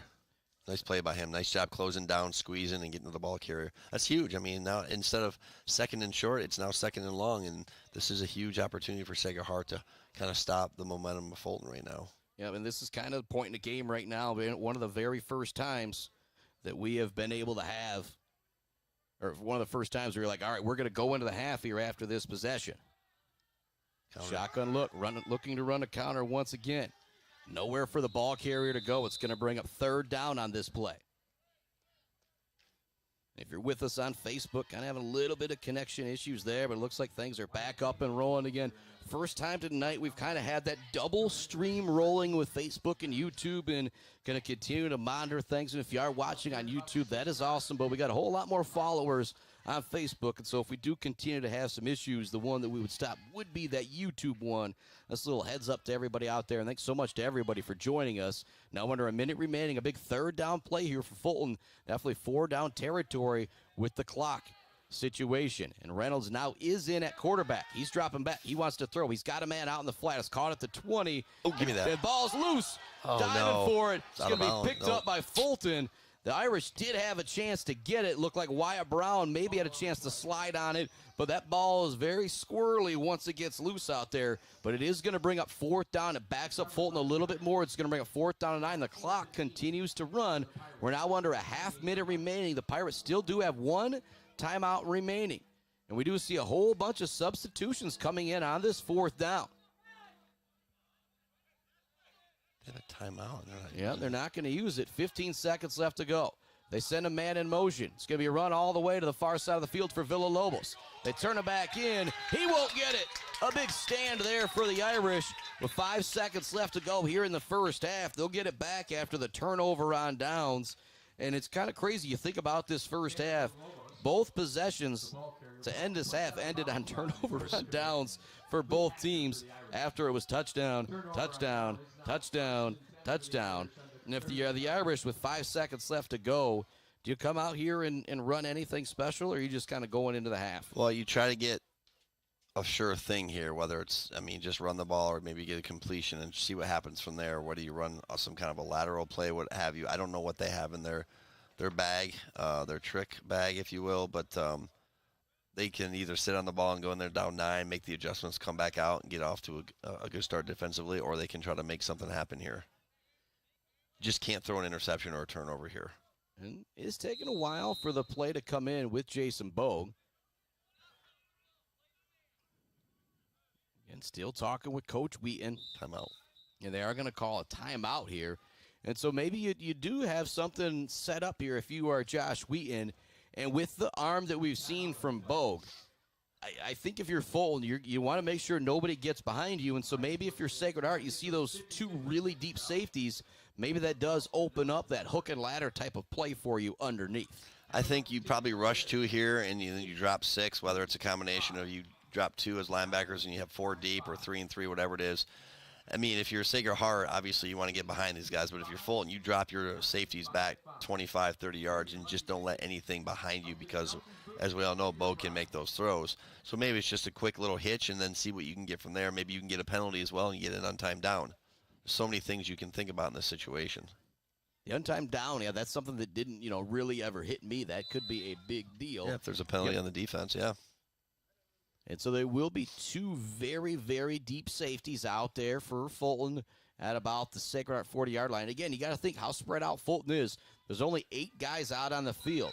That hook and ladder could be a whole lot different here in this play. But again, maybe you hand it off to Duffy. He's just got to make one of those guys miss if he does get into the open field. And they will hand it off to Tegan Duffy up the middle. He's going to pick up 4 or 5 yards.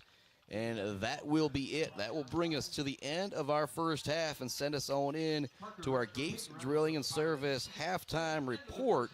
And oh boy, what a first half it's been. My drive chart might take a month to go over, and so I don't know if we'll go over every single drive, but we'll come back. It's Chris Bachman and Bubba McClain. We'll get our thoughts on the first half right after this on the Mid-Michigan Sports Network.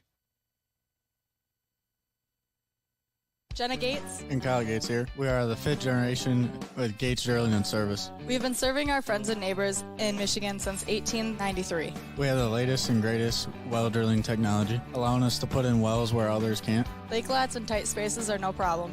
From our family to yours, thank you, and call at 989-772-7841 for all your well drilling and service needs. Gates Drilling and Service, where Gates goes, water flows. Konwinski Construction offers a full range of construction services on small and large projects. Konwinski Construction is a leader in the community and are proud to support those student athletes who will be leading our community tomorrow. Konwinski Construction on Gover Parkway, Mount Pleasant. Weber Brothers Sawmill has been in the sawmill and logging business since 1950. Weber Brothers Sawmill buys standing timber and logs all over central and northern Michigan with National Hardwood Lumber Association certification. You can be assured of a professional job, from the marking and cruising of your woods through the harvest. Weber Brothers Sawmill is a proud supporter of our local high school student athletes. Mumford Oil and Gas Supply is your one-stop shop for top quality products and procurement in the Michigan oil and gas industry.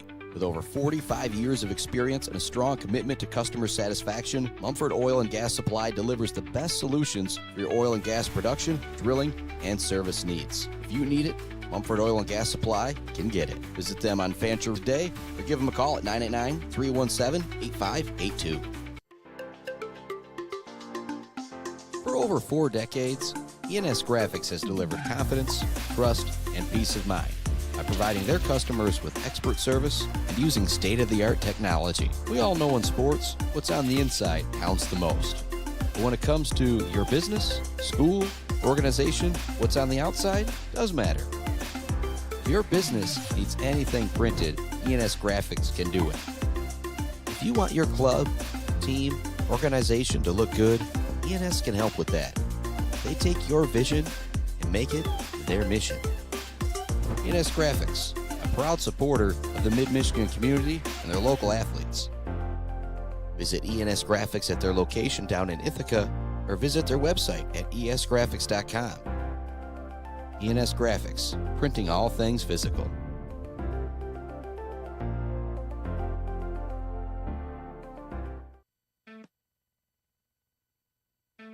Let's head back to the action on the Mid-Michigan Sports Network.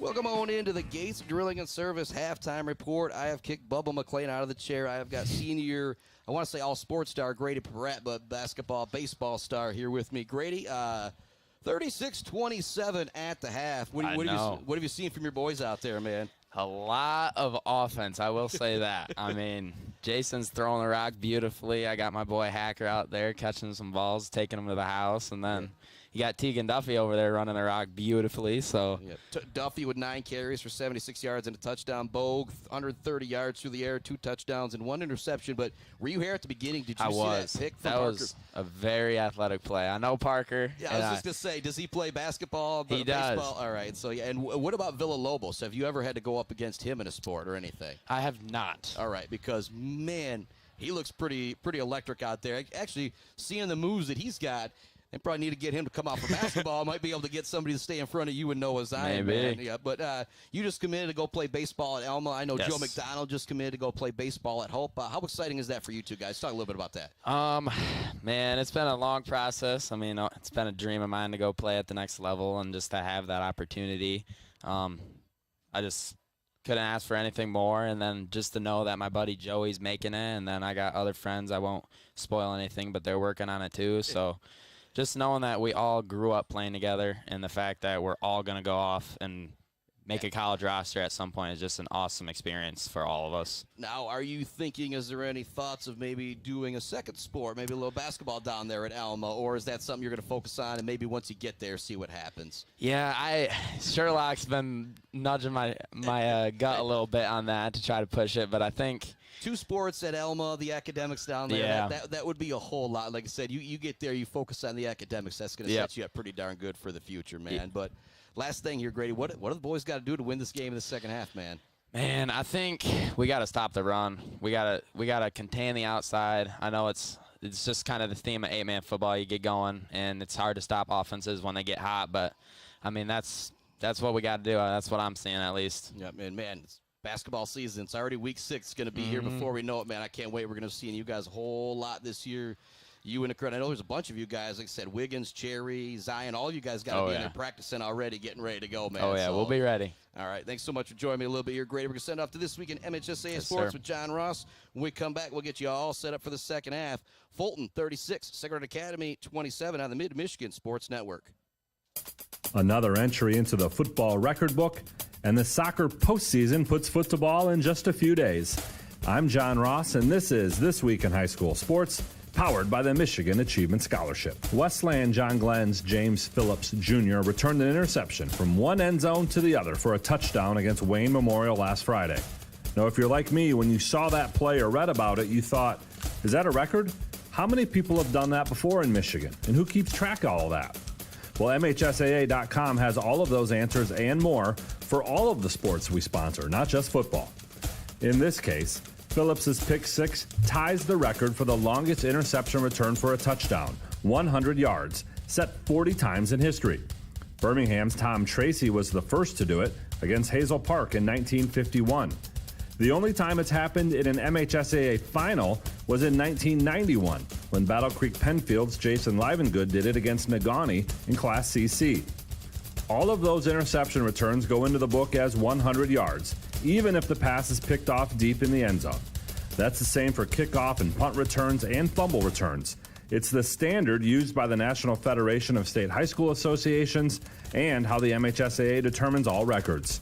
Schools must submit statistics on record-worthy performances, which are evaluated to see if they fit NFHS criteria and MHSAA standards. To see the record book for any of our sports, log on to MHSAA.com. Click on that sport and then click Records. You'll see team and individual records, championship game records, and coaching records. And if you have a record to submit, you can email it to us at records@MHSAA.com. But please be sure to include as much documentation as possible, including a copy of the scorebook, the yearbook, even a newspaper article. It's time for Game Balls, when we highlight a trio of standout performances from the past week. First, Midland Owl's Victoria Garces. She was first in the Elite Division at the Shepherd Blue Jay Invitational with a time of 17 minutes, 26 seconds. The Allen Park Swim and Dive team, they captured their first Downriver Classic title since 2010, using a strong team effort to win in the 10-team event. And to Colin Lambert of Ogama Heights. He scored the game-winning touchdown with a minute left in a 41-34 win over Clare. Graduating seniors could qualify for a tuition-free skills certificate or associate degree through the new Community College Guarantee, no matter their GPA or your household income. Or if your child plans to attend a 4-year university or career school, the Michigan Achievement Scholarship Program has them covered. They could get up to $27,500 toward a bachelor's degree or up to $4,000 for career training. Complete the FAFSA to get started at mi.gov/achievement.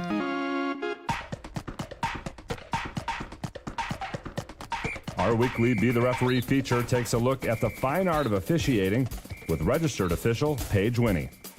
We're on the golf course today, and our approach into 18 has gone from bad to worse. Or has it? Our shot lands in a puddle in the middle of a bunker, which certainly isn't good. But because water in a bunker is an abnormal course condition, we're allowed free relief. We're able to go to the nearest spot of relief, no closer to the hole, and drop within a club's length of that spot, while still playing from the bunker. Or relief can be taken outside of the bunker, no closer to the hole, and within line of shot, but a penalty stroke is added. So you have two options if you find water inside a bunker. Only one requires you to take a penalty stroke. Of course, the best course of action is to avoid the bunkers altogether. Thanks, Paige. Now more than ever, we need officials. If you're interested, please go to the MHSAA website now to register. District play for boys soccer starts Wednesday, October 9th. The brackets for each of the 4 divisions were released on Sunday, and each district is seeded using the Michigan Power Rating. Brackets and team info is all available at MHSAA.com. 32 district winners in each division will advance to regionals, which start October 22nd. The semifinals are Wednesday, October 30th, and all 4 finals are Saturday, November 2nd, hosted at Grand Ledge High School. Division 4 kicks us off at 10 a.m., followed by Division 3 at 12:30, Division 2 at 3:30, and the day ends with Division 1 at 6 p.m. Postseason soccer tickets can be purchased at gofan.co, and you can watch on the NFHS network. You've been listening to This Week in High School Sports, powered by the Michigan Achievement Scholarship, a production of the MHSAA Network. Thanks for joining us. I'm John Ross, and we'll be back next week. GNS Mechanical in Wademan offers service and installation on everything for your home and business. From a simple filter replacement to furnace, central air service, and install, geothermal, and walk-in coolers and freezers. If you have a need, GNS Mechanical has a solution. Learn more at gnsmechanical.com or call 989-644-2106. Hey, Rowan, want to toss the ball around? No thanks. A quick game of chess? Maybe later. Want me to teach you to ride a bike? Papa, we did all that when I was little.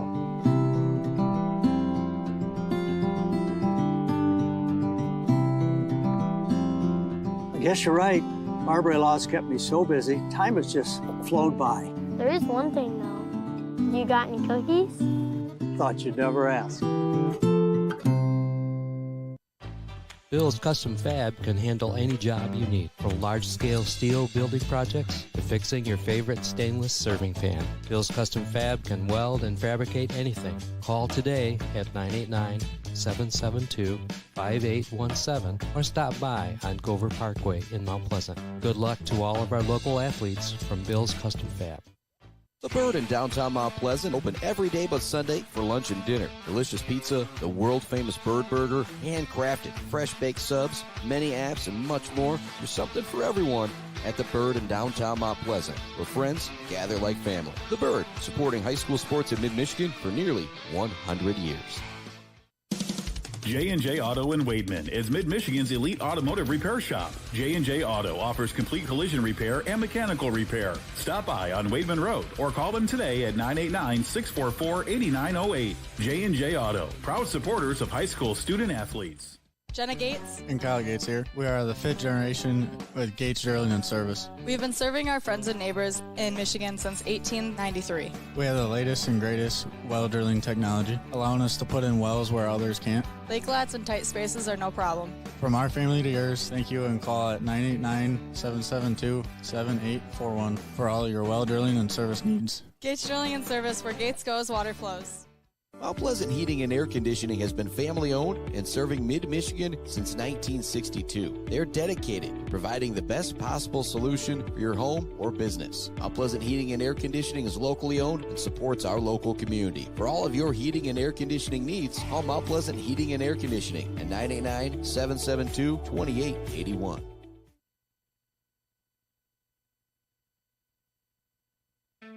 Let's head back to the action on the Mid-Michigan Sports Network.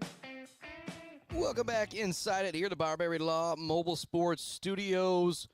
Built by Konwinski Construction. It is our Gates Drilling and Service halftime report here on the Mid-Michigan Sports Network. Chris Bachman alongside Bubba McClain will be joining us again in just moments. Buddy Adam Gursky on the camera. Corey Clark giving us some stats. Break those first half stats down once again. Running the ball, Tegan Duffy, 9 carries, 76 yards, and a touchdown. About 50 of that actually coming on his first carry, though, when I go back and think about that. Bogue, 5 carries for 30 yards and a touchdown. Bogue, percentage-wise, not great tonight, but he's really looked to go down the field. He's 3 of 9, 130 yards, 2 touchdowns, and an interception. Luke Hacker, 2 catches, 85 yards, and a TD. Nico Vasquez, 1 catch, 45 yards, and a touchdown. But the man of the first half, well, I guess along with Bogue, Tanner Villalobos, 16 carries for 141 yards and 3 touchdowns in the first half from those Corey Clark stats. Whew, man, what a first half he had. But how much will he have left in the tank for the second half? I think that's something you got to hope for a little bit if you're Sacred Heart. So maybe number 33 is just going to slow down a little bit out there because he has played so much football. Another quick break here on our Gates Drilling and Service halftime report. Come back, myself and Bubba McClain, and tell you what the Irish got to do to win this game in the second half. Oil and Gas Supply is your one-stop shop for top quality products and procurement in the Michigan oil and gas industry.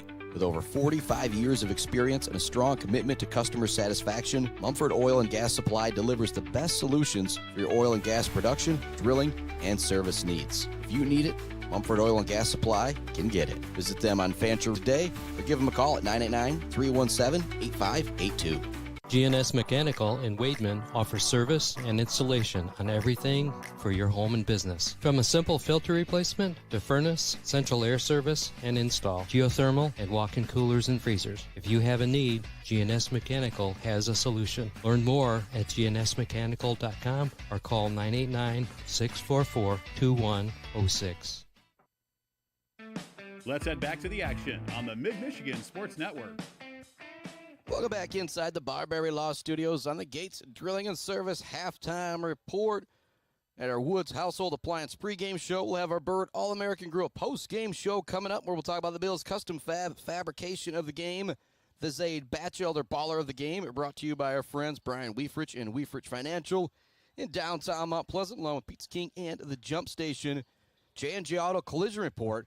Hasn't been a whole lot of that out there with our 36-27 score. Been more of an offensive battle out there. Weber Brothers Sawmill Timber of the game.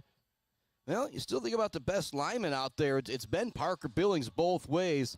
That interception he had was absolutely amazing. And then from his tackle/tight end position, he's also had a couple big catches for the Fulton Pirates as well.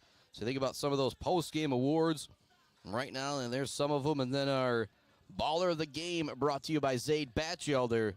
Well, Jason Bogue, Tanner Villalobos, both kind of in the running for that. Bogue, $130 through the air, 30 yards on the ground, and 3 touchdowns. Villalobos, 16 carries for 141 yards, 3 touchdowns. He also has a 70-yard touchdown toss as well. It has been an electric first half offensively. Whoever gets things going defensively is really going to be able to clean up in the second half, in my opinion. And one thing that's crazy is I look through the drive chart. Think about how many touchdowns have been scored. There's only been a total of 10 first downs. It has been all big plays that have taken these teams into the end zone for the most part. A couple short fields as well for Fulton. 36-27 is our halftime score. We'll take another quick break here to hear from some of our great sponsors. Another big shout out to our 2 new sponsors, Weifrich Financial and Woods Household Appliance up in Clare. Big shout to them, along with our friends at Fisher Companies, Bogue, Wabanga, and Bradley, almost up north, and Stitches for Britches. Thanks to everybody making it possible for us to be here to bring you some high school football on a Thursday night, and more action coming up tomorrow night. Pair of 4-1 teams tomorrow night, just like tonight. 4-1 Everett hosting 4-1 Beale City. Another quick break here on our Gates Drilling and Service halftime show. When we come back, Bubba will join me to talk about what the Irish got to do to win this game in the second half. It's the Gates Drilling and Service halftime report here on the Mid-Michigan Sports Network. Weifrich Financial knows it can be incredibly overwhelming to navigate the world of financial planning. With trusted guidance and easy-to-understand advice, you can feel comfortable in your financial future with Weifrich Financial. Weifrich Financial assists people in all stages of life with a specialization in retirement and investment planning. Experience the power of working with an advisor dedicated to your success. Visit WeifrichFinancial.com. Visit them in downtown Mount Pleasant. Call or text 989-953-7888. Weifrich Financial, member SIPC. When your team or business needs to look good, don't get left hanging. Call or stop by Hanging by a Thread in Wademan, the official embroiders for the Mid-Michigan Sports Network. Hanging by a Thread, a proud supporter of local schools. Let's head back to the action on the Mid-Michigan Sports Network. Welcome back to it here on the Mid-Michigan Sports Network. Chris Bachman coming to you from the Barbary Law Studios, built by Konwinski Construction. Big shout out to our friends Isabella Bank. If you want to know how much they support our local schools, well, you look at the scoreboard here at Community Memorial Stadium. You see Isabella Bank at the bottom because they were a big part in getting that built. And talking with Pam Stevens, I just remember saying, yeah, that's something we like to do to help out the local schools. And you talk about one of the biggest fundraising things you can do, well, helping somebody get a scoreboard. That is a big darn deal. That is what Isabella Bank is all about, helping our local schools and our local student athletes. A big shout out to them for being a great sponsor here of the Mid-Michigan Sports Network. Start of the second half, Bubba. Give me one thing the Irish need to do to win this game. Well, I think obviously making adjustments at halftime. They got to do a better job of getting down the line of scrimmage and stopping those cutback runs by the running backs for Fulton, because they've got 4 guys that they can get the ball to, whether it's as a receiver, as a runner, what have you. So I think that's the one thing Sacred Heart really has to do a better job in the second half. A little bit of a pooch kick, just catching it and kind of diving down on the ground with it is going to be the would-be returner, but not necessarily a bad decision from Fulton on the far side of the field, just to eat that one, and let's get a really good offense out there. Villalobos in the first half, 16 carries for 141 yards and 3 touchdowns. You add in that 70-yard touchdown throw, that's a pretty impressive first half. Yeah, 200 yards from scrimmage in the first half. I mean, yeah, so again, what we talked to here, that's one thing that Sacred Heart has to do is they got to key on him more too. Don't ever let the best player on the field beat you. Shotgun look, Villalobos gets a snap. He's got to turn it back to the far side right away. He's going to be pushed out of bounds by Hacker on that far side of the field. And you saw a little bit of adjustment right there. Villalobos went to go one way. He immediately had to turn and go the other way. Yep, and you're seeing Sacred Heart with some changes too on their defensive front and a couple of other guys that we didn't see in the first half in their secondary. So obviously maybe fatigue had a factor with Sacred Heart, so they're trying to get some fresh guys in there, because Fulton hasn't really played a whole lot of guys other than those top 8 on both sides of the ball either. Villalobos gets the shotgun handoff, runs it right up the middle, nowhere for him to go. Duffy, McDonald there on the stop, but to bring up third down. That's the one thing about Villalobos. He expended maybe more energy than anybody in that first half, and doing it on both sides of the ball. And you're still 17, 18-year-olds at the end of the day. Even though you think you're impervious, you're still going to get tired. You're still going to, at the end of the day, it's just one of those things that you can't really control. You're still going to get tired.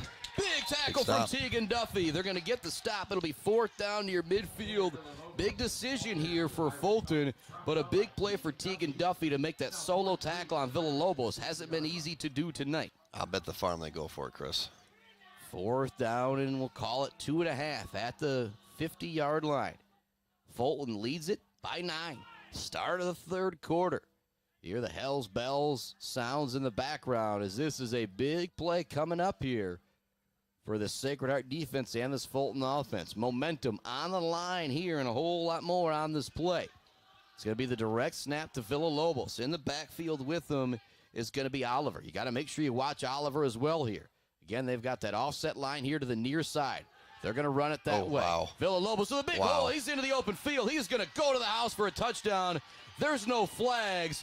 And actually pointing over to the sideline is number 89, Parker Billings. He continues to make big plays out there, and I think he's pointing at his coach saying, you wanted me to step up at halftime, coach? I did it for you right there, what's baby. The log of the what's that award you give out? Oh, the timber of the game. That's Weber Brothers Sawmill. Right there. He literally just took 2 guys 8 yards off the ball. I mean, I literally watched him, because that's what you do. You run behind your best player, and he took 2 of the Sacred Heart defensive linemen and drove them back 8 yards by himself. What a play right there from Parker Billings. You add in the interception that he's got. Again, somebody's going to have to do something amazing to take the Weber Brothers Sawmill timber of the game away from Mr. Parker Billings. And it's now 42-27 Fulton, and they're going to go for 2 here once again. If they get it, that'll make it a 3-score game. Yes. Put them up by 17. They're lining up in the eye. Looking to just plug forward is the quarterback, Meadows, who goes under center, and he is going to be in for it. 44-27 our score, and that is now 4 touchdowns on the ground, 1 through the air for Mr. Villalobos. What a game he's having. Obviously, they scored on that, right? But if you're Sacred Heart, you have to take a little bit of solace knowing that you did stop them. You got them into a very critical 4th and 4. So, okay, maybe you've made the correct adjustments to where you can maybe stop them a few times, but now this possession is absolutely huge. You have to come out. You have to get points. Doesn't matter if it's 3, 6, 7, 8, whatever it is. You have to get some points here in order to stop the momentum of the offense for Fulton. So obviously Sacred Heart has the playmakers to do it. Now they just have to dial up the right play combinations. Yeah, but also got to give some love out there as well to Parker Hungerford. Center. Yeah, I know Paul Hungerford, Gresham Isabella RESD. If he's tuning in, listening, big supporter of everything I'm doing here with them, covering these local schools. And I know he's got to love that play out there from the young Hungerford as well, whether that's his son, cousin, nephew, or something like that. And here comes the kick, and they will kick it deep. Duffy's going to field it at the 10-yard line. Looks to find some room here to the near side. He's going to be pushed out of bounds at the 27-yard line.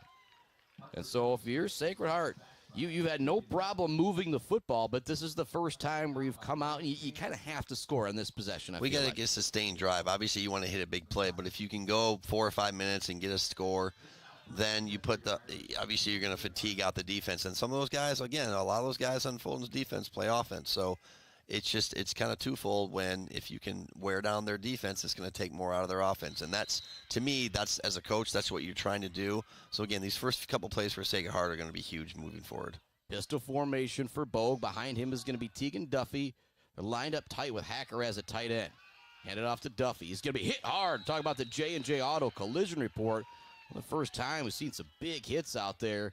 That one coming from the Fulton Pirates, and it was Mr. Parker Billings laying the lumber there on that one. So we did talk about Weber Brothers Sawmill Timber of the game. That was nice, too. I mean, nice job up front. The penetration kills any type of a power run, and Sacred Heart had pulled their front side guard in their wing.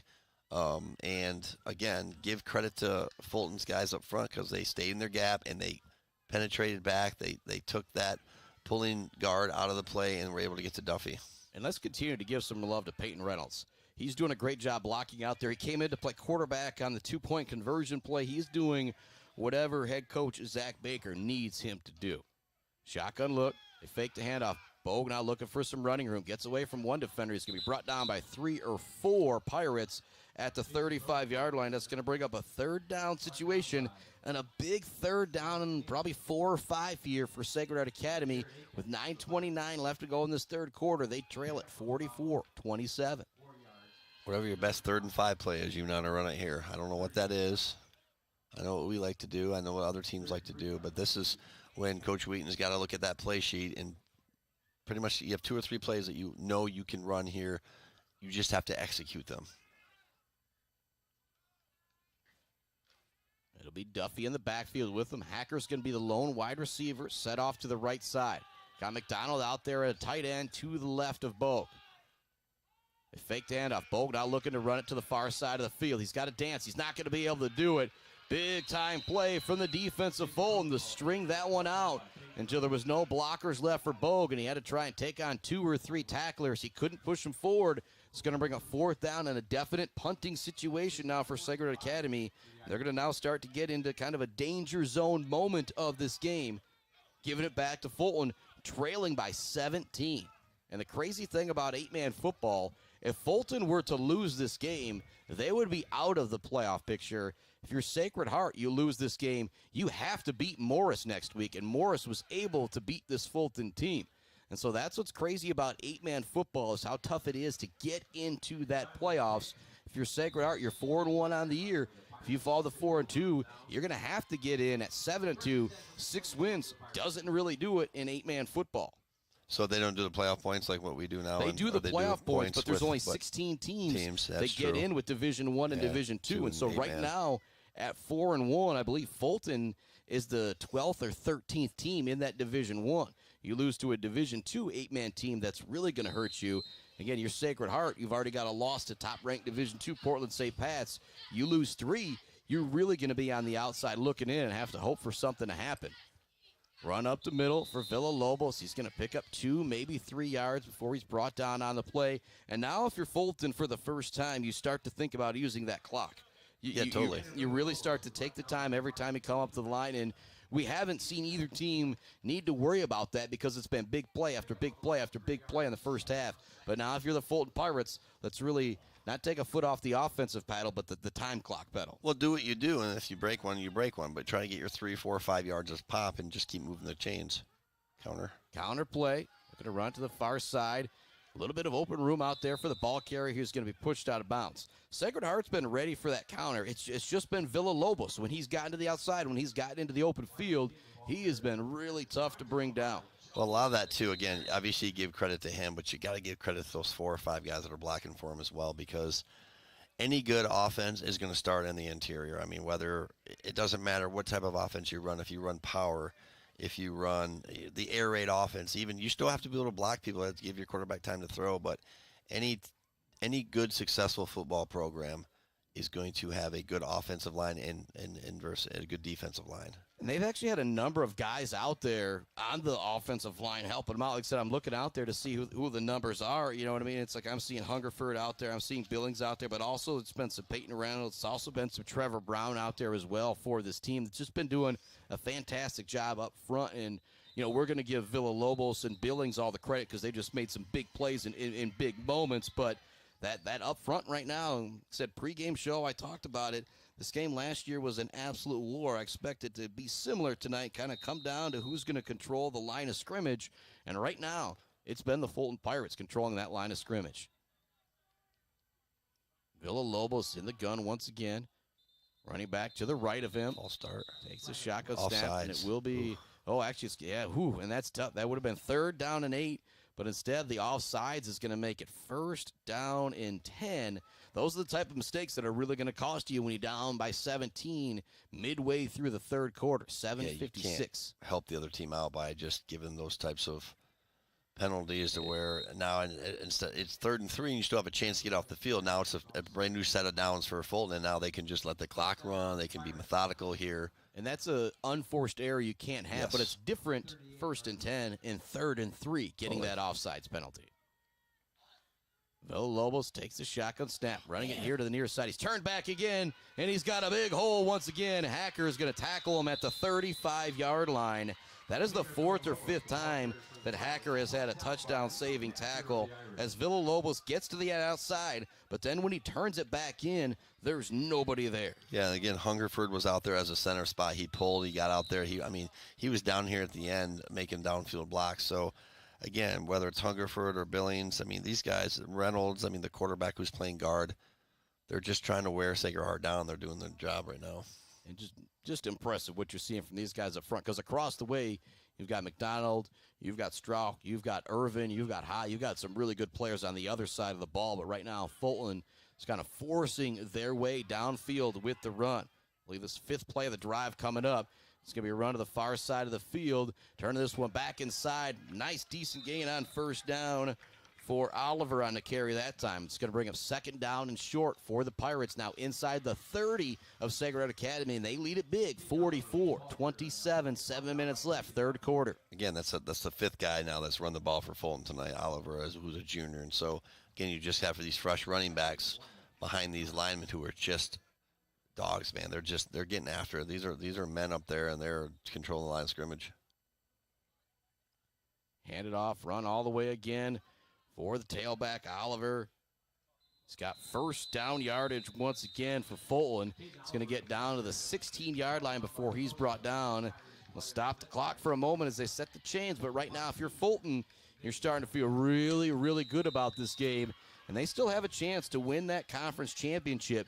They fell to Morris, but Morris already has 1 loss to Portland St. Pat's. And so if you get the W here tonight, you beat Portland St. Pat's, and it could end up being a 3-way tie atop with Morris, them, and Sacred Heart plays Morris next week too, so they still have a chance to say something as well. But right now, the Fulton Pirates in control here, 1st down and 10 at the Irish 17, and they lead it by 17. Villalobos up the middle. Brendan Irvin gets a hold of him, and when Irvin gets a hold of you, you're not going to go anywhere. Yeah, nice job by him closing down right there and getting to the ball carrier. That was a big play for Sacred Heart.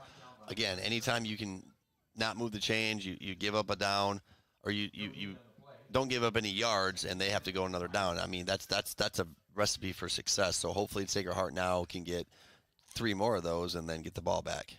Shout out to more of our great sponsors like GNS Mechanical, ENS Graphics, Mount Pleasant Heating and AC, Mumford Oil and Gas Supply, Weber Brothers Sawmill, Konwinski Construction, and J&J Auto.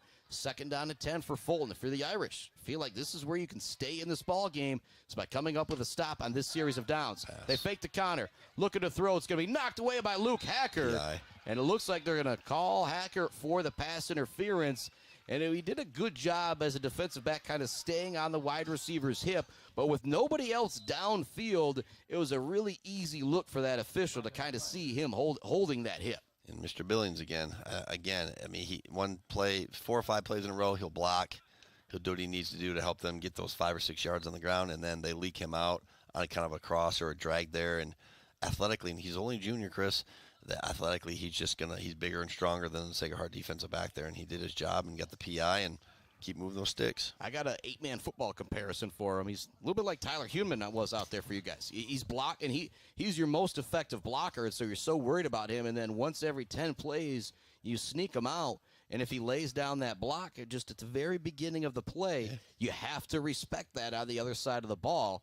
And he's usually going to be able to just kind of leak out and be wide open. And talk about somebody doing some big things at the next level. Mr. Hudeman down there playing for Harvard, just pretty cool stuff. Oh, just what a great story. It's always gets, me so proud of him to see what he's done. And then Mackenzie Egger will be a senior this year at Yale Harvard as well. And Yale. Yeah, it's kind of neat. It's like you and me.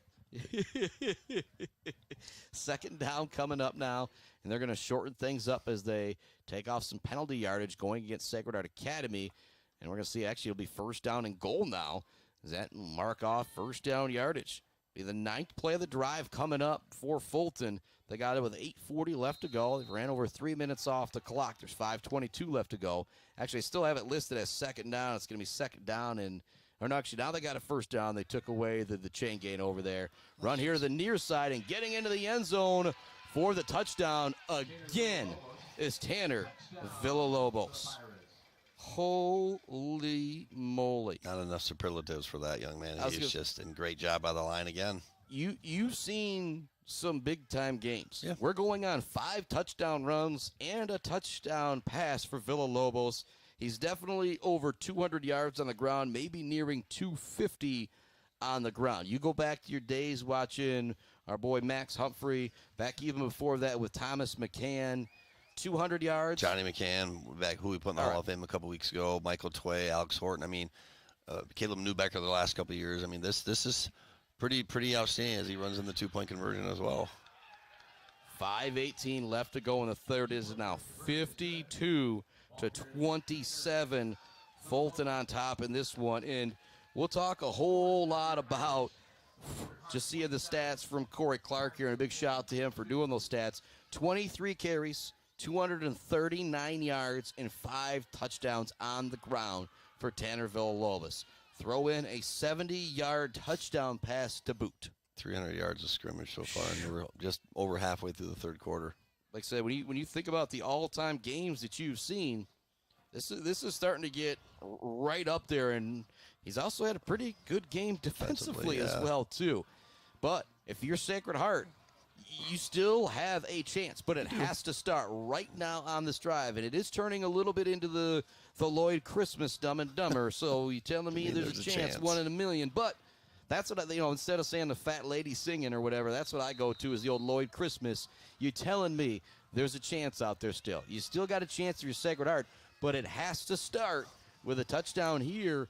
And I think Fulton gets the ball next time. If you're Coach Wheat and you say, hey, if they throw it and beat us at this point, whatever, let's sell out on that run, see if we can get one stop to get the ball back and maybe. Well, on August 1st, the Detroit Tigers were 55-63, and now they're playing at Cleveland in game 1 of the ALDS on Saturday. So nothing's ever over until it's over. Went from a 1% chance to make the playoffs to a 100% chance in 5 weeks. This can be done. It's obviously it's an uphill battle, but Sacred Heart has the athletes. They have the game plan. And now it's just a question. You got to get something going quick here. You need to stop. Or you need to score here. You need to stop. You need to score to kind of get that momentum back. And now if you're Fulton, you got to come here. Now you got to put your foot on the gas and just keep going and not let Sacred Heart score. And I go back to the opening drive of this second half. It was 4th down and 5 for Fulton, and Villalobos goes for the 50-yard touchdown run. 52-27 our score. The Irish with the ball back. 5:18 left in the third. They got to make it happen in a hurry. Bo dropping back, looking at Peck. He's got a little bit of time. He's going to be complete to the near side. Actually, it's going to be dropped in the open field. Mark Creamy would like to have that one back. Just a nice mesh combination. They just ran there, and Creamy was wide open. And he just didn't reel it in. I mean, those are the plays right there that you can't have. I mean, if you get an opportunity to make a play, he was probably going to get another 12 to 15 yards after that. So good play concept. And second down and 10. The clock stops. 5:12 left to go here in our third quarter. It's 52-27. And there was a game, that even crazier score earlier this year when the JV Sacred Heart, JV Montebello played. I believe the final score was 84-68. I don't think we're quite on track for that tonight. I guess the Sacred Heart's going to win it. Maybe it is going to be something like that. Tegan Duffy goes in motion. It's going to be a flag on Duffy. It was illegal motion. Yeah, it was illegal motion. So I think even if he caught it anyway, now we got a late flag coming in. Fulton player Dylan Antis, he's not happy about something out there. And we're going to see if the penalties might end up offsetting each other, if we'll do it again, what's going to be the situation here. One's going to be a personal foul. If you're the Irish, again, it kind of comes down to this drive right here. If you don't make something happen on this drive, you really feel like this. I don't want to say the game's going to be done again, but if you're Fulton, you get the ball back, you run 4 or 5 minutes off the clock on a couple possessions. Sacred Heart just not going to have enough time. Won't have enough possession time, anything. Yeah, been some big games coming up tomorrow night. I will be in Everett as Beale City takes on Everett. Claire with a big game. I believe they're taking on Standish Sterling, and you guys have a huge contest as you guys take on Bay City Western, and still a chance for you guys to finish top of that Saginaw Valley League North. Totally. As we tell our kids, I mean, you take one game at a time, but all of our preseason goals are still up there in front of us. So we've had a great week of preparation, great week of practice. It's funny because this season goes by so fast. I mean, it's already week 6, and I don't think people realize or understand the commitment that these student athletes have, whether it's 8-man or 11-man, the time they put into it, the film study, plus they're student athletes, right? I mean, they're in school, they're doing these things. A lot of kids have AB classes, and then they're going to football for essentially 3 hours after school, and they've got these different things that we ask them to look at film to kind of get them going. So really, it's a testament to the will of a student athlete, whether you're 14, 15, 16, it doesn't matter what sport it is. This fall, there's nothing quite like fall in the state of Michigan. There really isn't. So we're excited. It could be a lot of fun tomorrow with it being homecoming. A lot of people will be in the stands. I'm sure the assembly will be great tomorrow. The vibe at school all week has been really, really positive with Spirit Week, and much like it will be next week with Sacred Heart. So, yeah, we're excited. A great opportunity if you're not doing anything to come watch the Oilers play tomorrow night for homecoming. Yeah, but come watch that game if you can't make it to Everett, because you can still pull this guy up on that phone or that tablet if you want to anywhere. Shotgun look, both penalties going against the Irish. It is now 2nd and 30 if it couldn't get any worse for the Irish. They trail by 25, 5:08 left to go third quarter. Fulton 52, the Irish 27 here on the Mid-Michigan Sports Network in our Barberry Studios built by Konwinski Construction. Bogue dropping back, kind of fakes one way, now throws it. It's going to be caught just outside the 20-yard line.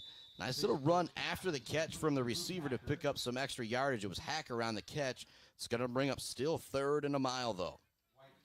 Nice job by Jason to keep the play alive, and then Hacker just kept running, getting open, and they just kind of made eye contact, and nice throw by Jason to get him, and Luke did the rest. So now it's just a question now of, okay, it's 3rd down and, 20, almost 20, so you got 10 of it back. Now you need to get 20 of it back to be, unless they go for a 4th down, you never know. And you know what, this is that possession to go for it on 4th down, in my opinion. You know, you pick up 7, 8, you pick up 12 here, and it's 4th down and 6, 4th down and 8.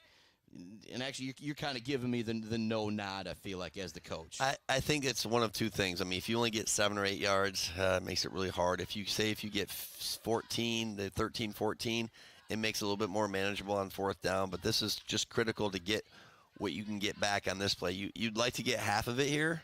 I mean, that's always what your goal is, to get half of it here, as they're going to change the sticks. They're going to change it to 4th down. And so this will be 3rd. Oh, 3rd. All right, they do change it. It said 4 over there, yep, and then they're changing it to 3rd. Right. That's why they conferred. Because that first play with that initial snap penalty. Yep. But try to get half of it back here. I mean, you got to dial up what you got. You got one-on-one up top here. And you do got McDonald split out wide. Hacker split out wide as well, too. Now they send Duffy in motion. They fake it to Duffy. Now looking to go over the middle. It's going to be right in the basket, and it's caught by Seiler. There we go. Big throw, big catch on 3rd down and long as the Irish keep the game alive with 4:19 left to go in the 3rd quarter. If you have any type of tempo right now, if you work at any type of tempo, this is what you want to do. You don't want Fulton the opportunity to sub right now. Get up to the line and call your next play and get after it here. Tempo can kill sometimes defensive, Yep, and they do allow Billings to come out of the game, but I think if you're Sacred Heart, anytime 89 wants to come out of the game, whether he's tired or not, you say, hey, go ahead and go over there on the sideline. But yep, the play does come back in. Not really any type of hurry up right now from Sacred Heart. Well, the defensive depth, that's what I was trying to say, is you try to challenge the defensive depth for Fulton right now. Bogue takes a shotgun snap. He's looking one way. Throwing it towards Hacker out there in the open field. Hacker mosses the defender and makes the catch at the 2. They're going to say incomplete. Ooh. Wow. Tough call there going against Luke Hacker. But that was all the way over on the far side of the field. The official didn't have the greatest vantage point to make the call either, to give him a little bit of a break. What a throw, though. I mean, again, we've seen the throws, man. That was just so pretty. Such a great ball, such great protection. And I thought he caught it, to be completely honest with you. We don't have the luxury of instant replay, but our video expert, Adam Gursky, saying it looked pretty good to him on the Zoom as well, too. And he's going to have a pretty good view of that looking in at that camera. But nonetheless, the Irish got to do it again here on 2nd down. High snap, Bogue handles it, no problem. Now rolling out to his left, sets his feet. Now he's in trouble. Dances away from one man. Throws it to a wide open receiver at the last second. What a heads-up play from Bogue and Tegan Duffy. They turn in what could have been a disaster into a solid gain on 2nd down. We'll see if they give him the 1st down. He will have 1st down yardage. And the Irish moving the ball down the field as we saw him do in the 1st half. But this game is going to come down to getting a couple 3-and-outs against this really good Fulton offense, I feel like. First things first, you got to score here, and then you got to try and get your 2 to make it more manageable. It's a uphill battle, as I talked about earlier, but there's no quitting these kids in the red. And that's what you want to see, and something that, you and I have talked about so many times, the life lessons you learn. Said it's easier to get fired from a job than it is to get your butt kicked in a football game, just because of the physicality that goes along with it. Right now, these Irish guys are learning a lot about continuing to fight and continuing to stay in a game. Bogue sets his feet, throws it down to the 10. It's caught. Getting leveled after the catch is Karimi, but he hangs on this time, and he's going to be down for a minute. But big catch out there from Karimi as he takes the punishment as well. Is that Vasquez? Or pardon me, that was Vasquez on the catch there. He got 25 and 22. Getting the older eyes up here a little bit. Good eye there by Bubba. Well, as we've talked about before in the Ithaca game that we saw against Standish, the eye transition right there by Fulton's DB was really nice. He made the eye transition, and he came through, and he ran through the ball carrier, and that was a heck of a tackle. Hopefully that young man's okay for Sacred Heart. Yeah, Vasquez, I think he'll take it, though, to get that catch for the 1st down in this situation. 1st down and 10. At the 12-yard line for the Irish. They still pick up a 1st down before getting into the end zone, but they want to score quickly here. They throw it out, and it's another big catch, another big hit there, and it is Karimi on the sideline here.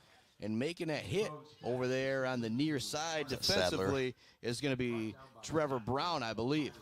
Or was it 23? Bryson Sadler. Yeah. So Sadler with a couple back-to-back hits there. And then he ran the ball well, so he's another nice-looking student athlete. He's only a junior. Start to think about how young this team is here. Hungerford is a senior, but Billings just a junior. Villalobos senior, but Sadler, Oliver, both coming back. You're going to be strong next year as well. 2nd down play in the backfield with Bogue is Tegan Duffy. Bogue wants to throw it. He pump fakes. Now he's rolling to his right. Continues to buy time.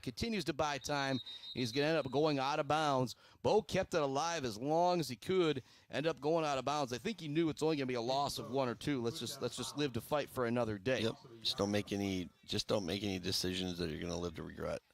The Irish trail by 25 with 2:30 left to go here in our 3rd quarter.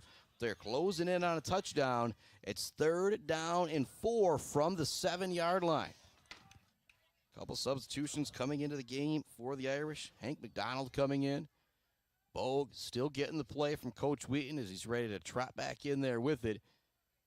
Going for it on 4th down here no matter what. Hands up, 10 seconds. Still feels like a big play.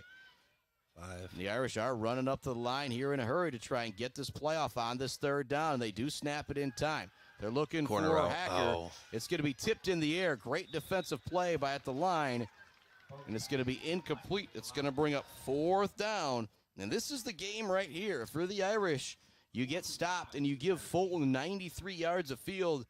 The way they've been able to move it, they're going to see it as a lot of time to take off the clock. Yeah, totally. I mean, 3 doesn't really do much here. It takes it from 25 to 22, and that doesn't really do much for you, so you really have to go for it here. You got to drop your best play possible here. Bogue coming in with the play. Hacker, Hank McDonald, Seiler out there all awaiting the play from the senior quarterback. Big moment here for the Irish on this fourth down, trying to stay in the game, trailing 52-27, 2:25 left in the third.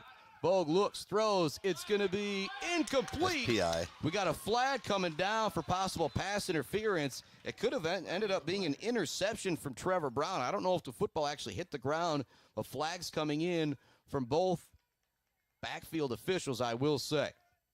It'll be pass interference, so it'll be first down and goal for Sacred Heart Academy.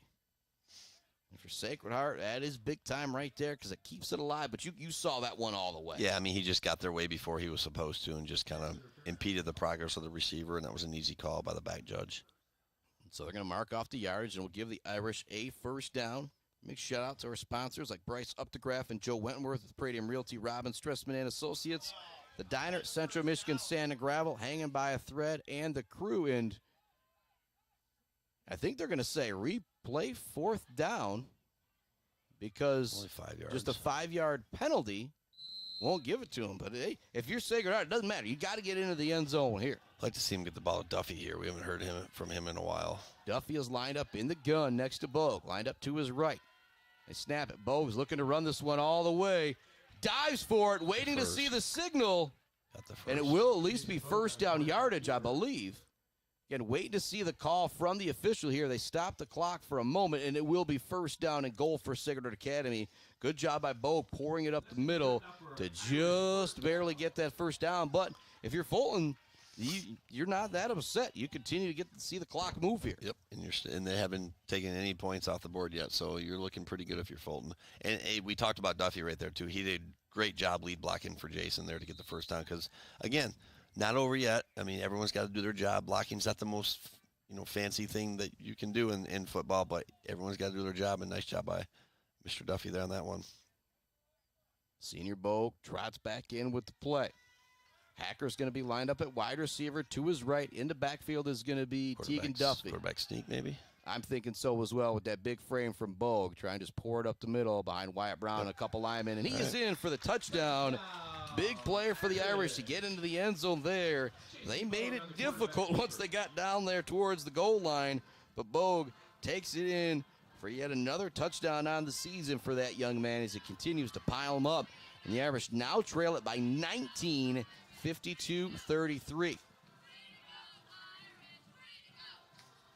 Well, that's a big two-pointer here.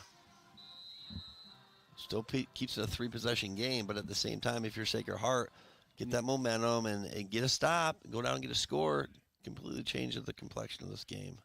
Yeah, you just have to key on Villalobos on this next possession. He has been so electric for Fulton in this game. Over 200 yards, 5 touchdowns, I believe, on the ground, and also 1 through the air. Bogue throws. It's just going to be over the hands of the outstretched wide receiver. It's going to remain 52-33. There's 1:43 left to go in the third quarter. The Irish still got a chance, but they have to get a stop when we come back here on the Mid-Michigan Sports Network. Weefridge Financial knows it can be incredibly overwhelming to navigate the world of financial planning. With trusted guidance and easy-to-understand advice, you can feel comfortable in your financial future with Weefridge Financial. Weefridge Financial assists people in all stages of life with a specialization in retirement and investment planning. Experience the power of working with an advisor dedicated to your success. Visit WeefridgeFinancial.com. Visit them in downtown Mount Pleasant. Call or text 989-953-7888. Weefridge Financial, member SIPC. When your team or business needs to look good, don't get left hanging. Call or stop by Hanging by a Thread in Wademan, the official embroiders for the Mid-Michigan Sports Network. Hanging by a Thread, proud supporter of local schools. Let's head back to the action on the Mid-Michigan Sports Network. Welcome back inside the Barbary Law Studios. Chris Bachman, Jason McClain on the mics, Adam Gursky on the camera, Corey Clark on the stats. Jason Bogue now 8 completions on the night for 210 yards. A few touchdowns himself, but think about that Zaid Batchelder baller of the game, brought to you by our friends at Weefridge Financial. It is all about Tanner Villalobos, and if it's not him, it's Parker Billings for this Fulton squad. This is a team that no one's going to want to play, whether it's this season, the regular season, whether it's in the playoffs, because obviously I'm not going to call them one-dimensional, but what they do really, really well. Here comes the kickoff. That's looking good. for the That's onside good. is Sacred Heart, but they're going to touch it just before it went 10 yards, and so it is recovered by Fulton, or we are going to see the penalty flag, and we'll do the kick again. But I think if you're Fulton, you let it go. That was a really nice onside kick, though, by Seiler. Just really hard to get the timing down for an onside kick. The Irish just a little bit off there on the timing. Just let it go another 3 yards, and you're in good shape. But if you're Fulton, you just take the ball right there. Yep, and so Fulton will have it. First down and 10. We're just going to call this one midfield.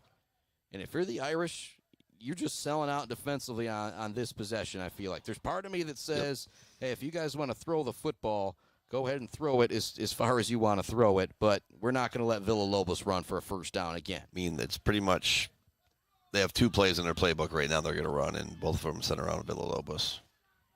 It's Villalobos in the backfield, along with Oliver, who's been slippery himself tonight as well.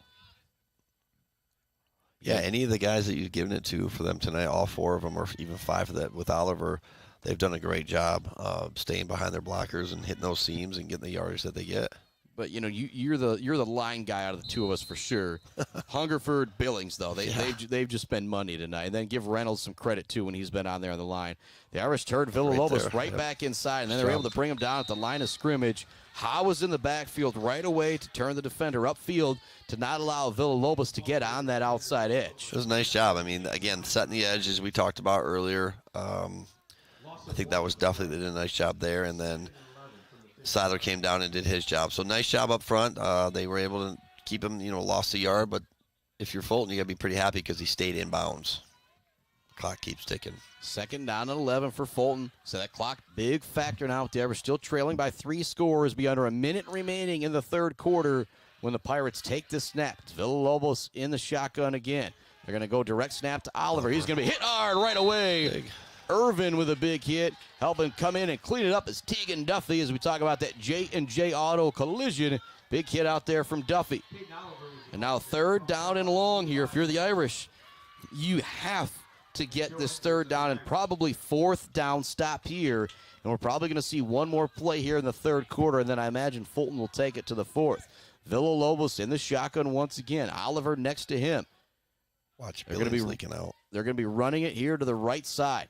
So got everything kind of off-center once again. Oh, what a Villalobos, the big hole up the middle, cuts it back. He's into the open field, gets a block downfield, and now he is going to go to the house for the touchdown.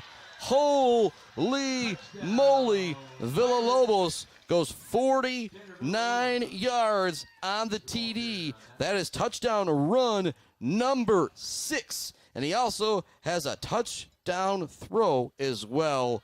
What a game for Tanner Villalobos. Maybe one of the best games we will ever see when it comes to high school football. Holy moly, it's 58-33, Fulton on top, and the Villalobos show continues. You could have driven a tank through that hole, though. I'm picking up that first down. I mean, Gursky and I, we were talking about that a little bit ago about Billings, how he is just dominating that right side. I mean, I don't know what else you can say other than he's that young man is going to have a bright future ahead of him. He's been so good. We almost want to give him the player of the game over the guy who's got 6 rushing touchdowns. Yeah, I mean, it's hard to do that, but at the same time, you certainly can because he is a guy that just and Reynolds goes in for the 2-point conversion, and it is good. And so it is now 58-33, or they're actually going to be 60-33 is now the score. 93 points on the board here in this one. Through 3 quarters, almost, because there's still 12 seconds left to go in this one. But 2 more scores in this quarter. Who knows? Yeah. Now, if you're Sacred Heart, I think the Lloyd Christmas is even leaving a little bit now as you trail, by 27 points, 4 scores. What we've seen from Fulton, they're not going to let you have enough time to score it 4 times, I feel like, in this fourth quarter. And so now you maybe start to get some of the younger guys in there to play a little bit more, but you continue to work on those things you need to work on. And when it's the Irish, their offense, it's pretty good. There's just been a miss here or there, a throw miss, a missed catch. But defensively, it's all about that run game. But again, I'll say this. You put Jackson Verlager out there. You put Jason Bogue back out there defensively. You put McDonald out there defensively. Yeah. That's going to change a whole lot of things. In particular, I think the nose for the football for Verlager and the size of Bogue would really help with Connor Villalobos out there. No question about it again. But this is good, though, for Sacred Heart in some regard, too, because they're building that depth that they need. 25 carries for 287 yards for Villalobos. Now, big shout out to Corey Clark here doing some stats for us. And was it 7 total touchdowns? He got 6 on the ground. He threw for 1. He's got a couple 2-point conversions as well. It's about as good a football game as someone can play. 12.2 seconds left to go. And I'll say it again. He might not be the best player out there for Fulton. He could definitely be Parker Billington. And again, Hungerford from his center position has done a lot of things that impress you as well, too. Yes, absolutely. The line, again, you usually have 3, 4. Sometimes you have 5, depending on what formation you're going to run and all that. But it's really impressive to see these young men. They believe in what they're doing. It's kind of unorthodox what you're doing. One play you might be a quarterback, you might be a wing back, and you might be a guard, but they believe in what they're doing, and credit to their coach and their coaching staff for getting them to buy into kind of what their system is this year. Yeah, Coach Baker and the crew definitely have these guys buying in. Again, we've said the name of Villalobos so much, but Peyton Reynolds, he's played some quarterback, he's played some right guard, he's played some defensive line. He's played it all. He's done it all. Between him, Villalobos, and Billings and Hungerford, those 4 out there have just been absolutely great tonight. Bogue wants to go long. He pump fakes, and now he's going to have to run this one. He's got some room. He's got first down yardage before he goes out of bounds. So that will stop the clock as well, and that's what you need to do for Sacred Heart. There's still 5 seconds remaining here in this third quarter. Get our score. That's not a typo if you're just joining us. It is 60-33. Mount Pleasant High School, public schools hiring bus drivers. I wonder if he drove the bus up here from Fulton tonight. He's pretty much done it all. Yes. First down and 10 for Sacred Heart Academy, and a great little plug right there for one of my sponsors too, Bub. I absolutely love it. It's my employer. I got to. First down and 10. Going to be 4 wide receivers for Bogue. Just 3 down linemen, whole bunch of wide receivers, and Bogue in the backfield at quarterback.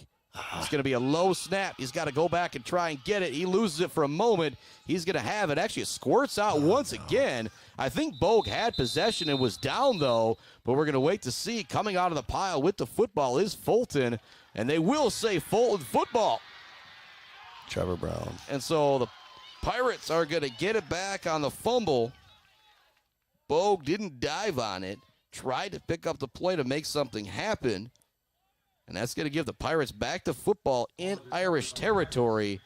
And that's going to kind of do it right there. I feel like that's going to take the rest of the steam out of the sideline from Sacred Heart Academy. But give credit to this Fulton Pirates team. Well, things happen in football. Mistakes happen. But one of the things that you have to be able to control is your center to quarterback exchange, especially in the shotgun. That's something that all teams work on. And no one's perfect. It happens. We have botched snaps here and there. We have bad snaps from center to the punter, center to the quarterback. But those are things that cannot happen in a game like this where you're behind, where you're trying to make up ground. And that's just a drive killer and a game killer. Big shout out to our sponsors, Fisher Companies, Bogue, Wybanga, and Bradley, Shavers Bait and Sporting Goods, Gross Farms, and Brad Gross Electric, Almost Up North, and Stitches for Britches, Rick's Food Center, WW Construction, a Doozy's Ice Cream Place, Barry Funeral Home, and hopefully tomorrow night on the call in Everett, I'll have my main man Thomas McCann with me from Boomer's Lawn Care, another great sponsor here of the Mid-Michigan Sports Network, middle school football coach for Beale City. And I believe that Beale City middle school football team, Bubba, has won 34 in a row. Wouldn't surprise me. One thing about Thomas, and he's like a little brother to me. I'm very close to that family. And a couple weeks ago, we inducted both Jordan and Johnny into the Hall of Fame, and Brad introduced Jordan, and Thomas did just an unbelievable job introducing Johnny. It was right from the heart, so he's good people. Oh, just a great guy, and great to have him helping me out on the call. But no, with Boomer's Lawn Care, if he's got some lawns, some landscaping to do tomorrow, he might not be able to make it all the way over to Everett, and I understand. But hopefully he'll be there with the call. And if you need some landscaping, your lawn mowed, Boomer's Lawn Care and Landscaping, that's the guy to call. I think he's doing some stamp concrete now too. He's doing fantastic. He's really taking that and he's running with it. And I'm proud of him. And he's just, the guys he's got working with him, some of them former athletes, some hard workers as well, too. So they're just doing great things there and doing great things supporting what we do here on the Mid-Michigan Sports Network with Boomer's Lawn Care. Run up the middle from Dylan Reynolds. He's going to have first down yardage. This was the second half game plan last year from Fulton. Give it to Reynolds and just kind of pour it up the middle. Peyton Reynolds wedge. I mean, that's basically what you call a wedge play. Yeah, but you usually don't see it on the quarterback sneak wedge. Would that maybe be a way to say behind those 3 guys or those 4 guys? Absolutely. I mean, they're just knocking Sacred Heart off the ball 4 or 5 yards, and he's doing the rest. Yep. They're going to the I formation too, which is a kind of a neat component to 8-man football. 60-33 is our score. I guess they get into the end zone with a 2-point conversion. It wouldn't make it a running clock here with the 35-point lead at the final 10 minutes. The game has been closer than that score indicates, though. Sacred Heart's kind of been there offensively, but just haven't been able to get the stops defensively. Solid room for Caden Oliver on the carry to the far side of the field before he's brought down. And as a coaching staff, Coach Wheaton, I mean, obviously this game has gotten away from them to a certain extent, but one thing you got to love about huddle now is that you're able to watch the camera from the sideline and from the end zone. You can kind of see what you're doing, the mistakes that you're making. And he's a great coach. He's got a good staff. They're going to make the corrections they need because it doesn't get any easier for them next week. And again, they have homecoming next week. So get through tonight, try to get what you can get yet tonight, and then go back and really learn from the film. Yep. And you play Morris, who beat Fulton. Morris, who lost to Portland St. Pat's, and Sacred Heart was right there in it. So I think this Sacred Heart team could beat anybody on any given night, but I think they need all those guys out there. You need Bogue healthy playing defense. You need Verlager out there. You need McDonald out there. You need Brody Collin out there. You need all those guys out there to handle this Fulton just power running attack. As they continue to run it, it's now going to bring up 3rd down and short here for Fulton. 5th play of the drive coming up. It's going to be 3rd and 1. We're now under 10 minutes remaining here in the ball game, and Villalobos looks like he's out of the game now for Fulton on the sideline, and that young man deserves himself a break for the work that he has put in tonight. Another charge up the middle. It will be first down yardage for the quarterback, Peyton Reynolds. And actually, let's give some more credit to Reynolds. He's a senior. Comes into this game and obviously they tell us he's playing quarterback. They plan on lining him up there as much as they can, but then no, we want you to do the dirty work. And now he's out there as a quarterback doing some more dirty work, running up the middle. Just the mindset of these young guys. Again, you talk about a Wade Wilson from a couple years ago. You talk about a Chase Randall. We talk about a Peyton Reynolds. These are going to be the guys that I feel like are really going to be leading our communities tomorrow with this type of commitment to the team that they've got here as youngsters. Because they check their ego at the door. I mean, they know they're going to have success, and no matter if they do this or do whatever they decide to play, but they had a game plan tonight, and they're kind of in their ice package now where they're just going to give him the ball and let him go left and right as they run a sweep there. But kids like that, you love having in your program because you can call on them. We had Cal Kowalik the last couple of years. Oh, man, yeah. I mean, Cal he'd play fullback for us. He'd play guard for us. He'd play tackle for us. I mean, he'd play quarterback for us if he knew how. But he played up front for us defensively as well. So kids like that, you just love having in your program because they're football players. They don't care where they play. They just want to be on the field. And, as Reynolds, the senior, if there's any juniors or sophomores who complain about anything, Reynolds is going to be able to say, dude, I'm the quarterback, and now I'm out here playing right guard. Do your job. Do your job. When you're a coach and you have players that can do that, like I said, you're going to coach these guys all the time no matter what. But when you have the players that start coaching the other guys, that's when your program starts to turn into something special. Well, we have Brogan Parks this year. I mean, you know as well as anybody. He's done everything. He's played tight end for us. He's played quarterback. He's played tailback, fullback, wingback. He's played defensive line. He's played Mike linebacker, Will linebacker. He's played rush. I mean, he's done it all for us because depending on what we're doing, we know we can put him in a spot, plug a hole, and he's going to be just fine. And he's doing a great job of coaching those younger kids as well. And he's a 3-year varsity player, so he gets it. Yeah, and same thing with this young man from Fulton. Yeah, him, Dice, Yeah. you know what I mean? Two of those 3-year guys that you got on your team helping lead that defense. It's funny you say that. We have not had to call Nick Dice's name once this year because as a defensive back, he hasn't really done anything wrong. So it's a good thing when you don't hear his name being called. Scooter Polk a couple years ago. They're just not throwing to that side of the ball. Villalobos back in there. Pours this one up the middle, down to the 10-yard line. Another 5-yard gain for Villalobos as he continues to pile on to the stats on a 7-touchdown Thursday evening. At this point, though, I think you get somebody. I mean, you can't afford to get an injury at this point. The game's well in hand. I mean, there's no point to this other than you just want to give the kid the credit he deserves or the recognition he deserves, but give someone else a chance in there and rest because, again, these guys are playing both ways, and he's going to be sore tomorrow and Saturday. Yep, Villalobos still out there at running back or quarterback, whatever you want to call it. Counter. He's listed as quarterback, but he's ran a whole lot more. They run the counter. Nice tackle by Luke Hacker in the backfield. You talk about Irish players continue to make plays out there no matter what's been happening. Luke Hacker just a stud. And another one of those great kids. Anytime I see him able to talk with him, just always got a smile on his face. A 3-sport star for this Irish team. Oh, totally. I mean, it's the community that we live in. I mean, we have great coaches, we have great teachers, we have great administrators, we have great kids. I mean, we have great student athletes and great families, and it's a great place to live. 4th down, Fulton lining up to go for it here. Maybe the Irish chance to get some momentum. Again, this game's pretty much all for said. 27-point lead with 6.5 left to go. Villalobos looking to run this one to the far side. He's got 1st down yardage on the cutback. Looks to dive towards the end zone. The ball came loose, I believe. Waiting to see the call. Sacred Heart wants to say it's our football. But that's what it was on that far sideline. It's tough to see exactly where the football goes out of bounds with that little red line on the far side. Villalobos had picked up 1st down yardage. Looked like he lost the football, but did it go out of bounds in the end zone? Just before the end zone? Was it recovered? And it will be a touchback. Sacred Heart ball. So the fumble will give it back to Sacred Heart Academy. Again, it's still a 27-point game. I don't think if you're Sacred Heart, you feel like, all right, now we got the momentum. Let's go get it. But you get to put the offense back out on the field and try and have some success after you lost it on a fumble on your last possession. Yeah, maybe try to go some tempo, some no-huddle here. I don't know if they've worked on that at all, but try to get something positive going into the weekend and next week. Yeah, and again, doesn't get any easier for Sacred Heart with Morris on deck next week. And what becomes really tough is that turns into somewhat of a playoff elimination game if you're Sacred Heart Academy. Because, again, you look at the playoff points for 8-man football, you are very rarely going to get in that 8-man with 3 losses because only 16 teams make it in each division. Looks like Seiler's in at quarterback now for the Irish. Yep, and it is the sophomore Nate Seiler in at quarterback, who is going to be quite the fantastic player himself the next couple years, taking over for Jason Bogue after he graduates this year. So, yeah, right now, you look at the Sacred Heart boys, they're already ranked 10th in Division II.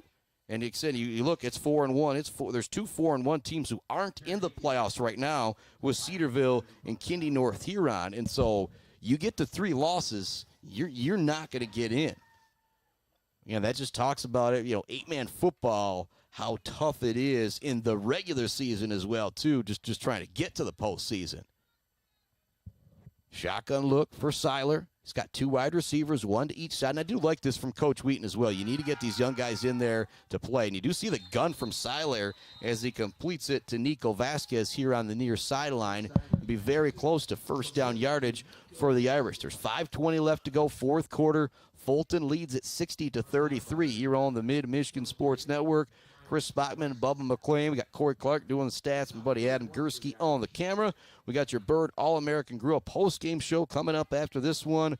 Talk about the Weefrich Financial, our sponsor of the Zaid Batchelder Baller of the Game, the Bills Custom Fab Fabrication of the Game, and so much more as we give all of our sponsors a whole bunch of love in that Bird All-American Grill post-game show. If you're familiar with Wayne's World, that's when we're pulling out the bag of Doritos and the Reeboks, if you're familiar with that move. Seiler with a big hole. He's across the 50-yard line. He's pushed out of bounds by guess who?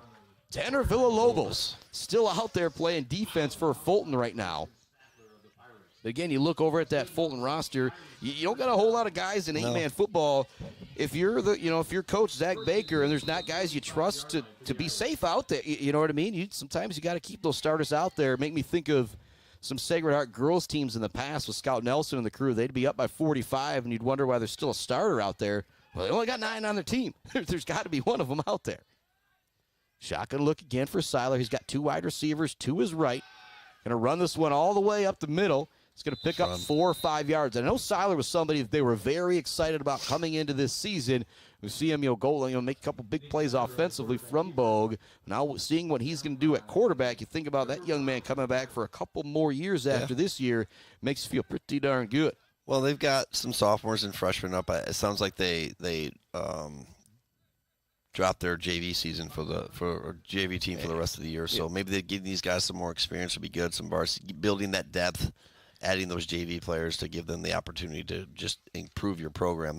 That pays dividends down the road. I mean, they wanted to, field that team if they could. But again, number of guys, you don't got it. Safety for the players. You got to make those decisions. Seiler dropping back, looking to throw. It's going to be open on the wheel route. Ooh, nice defensive play coming in to tip it away at the last moment.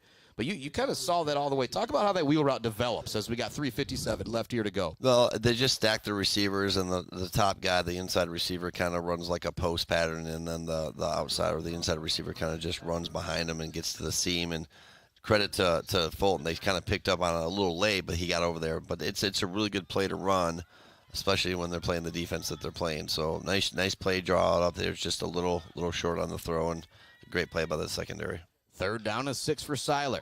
Looks to run this one up the middle. He's going to be hit hard. He's not going to have first down yardage. Peyton Reynolds still out there as well, making plays for this defense for Fulton. Connor Cunningham also coming in to help clean that one up. It's going to bring up 4th down for Sacred Heart just inside the Fulton 40-yard line. They're going to go for it here with this lopsided score, 60-33, 3:33 left to go.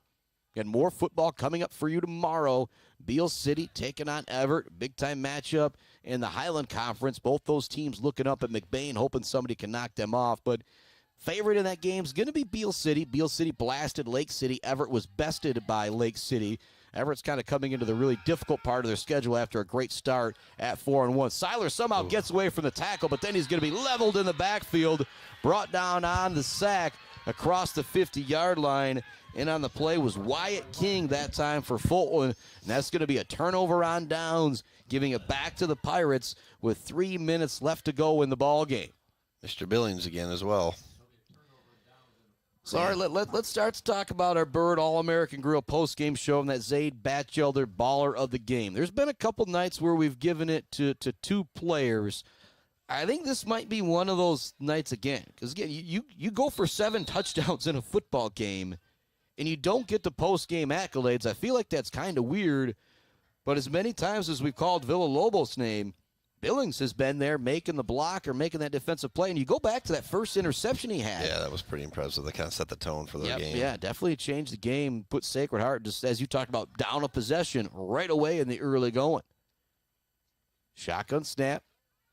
Look for some room as the ball carrier for Fulton. He's got first down yardage before he's pushed out of bounds. Decent carry out there for Colin Coops. And again, another guy who's a junior that's had some success carrying the football tonight. Again, this is good for Fulton, too, because, again, it's like beating a dead horse. This builds that depth for them later on because you're getting into week 6, week 7, week 8. There's going to be bumps and bruises, Chris. I mean, anybody knows anything about the game of football, you don't go through the game of football unscathed. You're going to have, I mean, especially if you play up front, if you play a linebacker, if you play running back, you're going to have bruises. You're going to be sore. You're going to be stiff. And the less carries you have, the better type of thing. So building that depth for Coach Baker's squad here will be huge for them down the stretch. Big hit out there as we talk about that J&J Auto Collision Report. Levi Lynch, a sophomore. We've called his name a few times defensively for Sacred Heart as we kind of continue to talk about the future of these 2 teams as this game decided a bit. Yeah, this is going to be a rivalry. I think that's going to only continue to get more heated as the years progress because you got a lot of kids back on both sides of the ball for both teams next year. So again, if you're Sacred Heart, though, you want to continue to build off what you've done the last couple of years. They've had a lot of success. Fulton obviously has had a lot of success. Won a state championship or 2 in 11-man. Obviously, Sacred Heart won theirs back when they did in 2010. So a lot of rich tradition on each side. You come into every game expecting to win when you're Fulton and Sacred Heart Academy playing in that MSAC, which you necessarily can't say for everybody. And this is going to you come into basketball season this year with what Sacred Heart lost a few really key guys last year from that senior class, but you look at what they've got coming back. They're going to be the obvious favorite in basketball, but Fulton was the one team who gave them a game on the road last year in the MSAC. I believe it was just a 3-point game when they were victorious, so I expect that to be a big-time matchup when it comes to boys high school hoops. I think the MSAC is going to kind of go through this game here. Yeah, and I don't know what the talent is on Fulton in terms of their size up front, because I know Sacred Heart has tremendous guard play coming back, and then you have Wiggins and Bogue back as well. So that could be a heck of a game, and that's maybe a game I'll be able to see if I'm not coaching that night. And I imagine if you see Hungerford, I imagine that young man's going to be playing himself some basketball as well. Shotgun look for Fulton. They're continuing to let the clock run here. It's second down and long with 1:40 left to go in our ball game. Oliver runs up another big hit out there from Levi Lynch.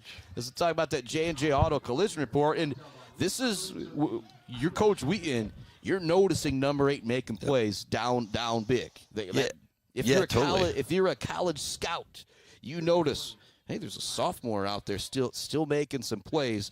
People don't realize how much this matters when it comes to film for coaches. That the football in particular more than any other sports, because the effort you need to continue to display is big time. Well, we coach no matter what. We coach our kids hard no matter what. And what I mean by hard is we want them to do things the right way. So whether it's in the second half last week against Bay City Central when we're up by 42 points type of thing, or it's the first quarter when we're just getting out there for the first time. You coach everyone equally, and you try to get the most out of them that you can, and you still want them to learn, because we played a lot of juniors last week in the second half, so you want them to learn our system. You want them to learn how we do things.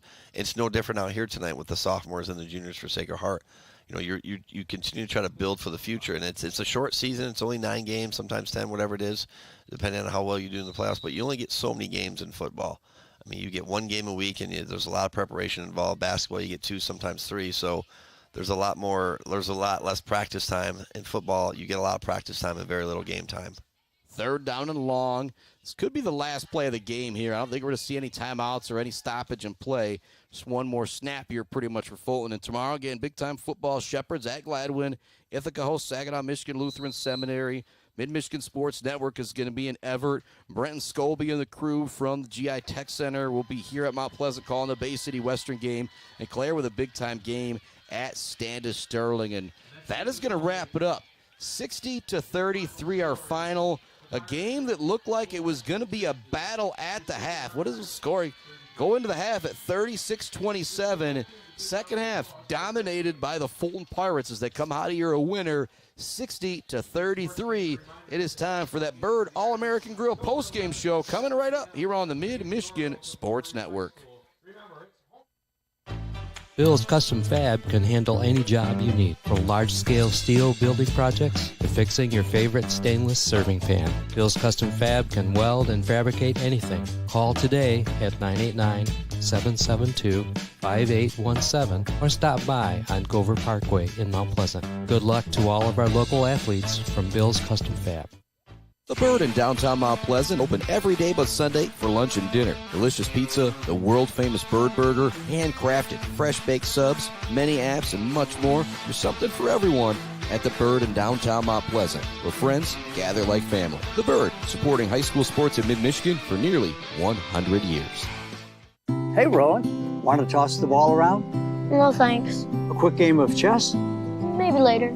Want me to teach you to ride a bike? Pop, we did all that when I was little.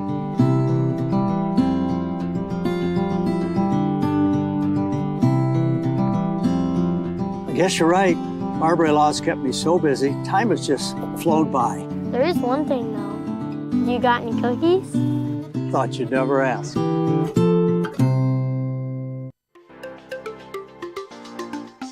For over 4 decades, ENS Graphics has delivered confidence, trust, and peace of mind by providing their customers with expert service and using state-of-the-art technology. We all know in sports, what's on the inside counts the most. But when it comes to your business, school, organization, what's on the outside does matter.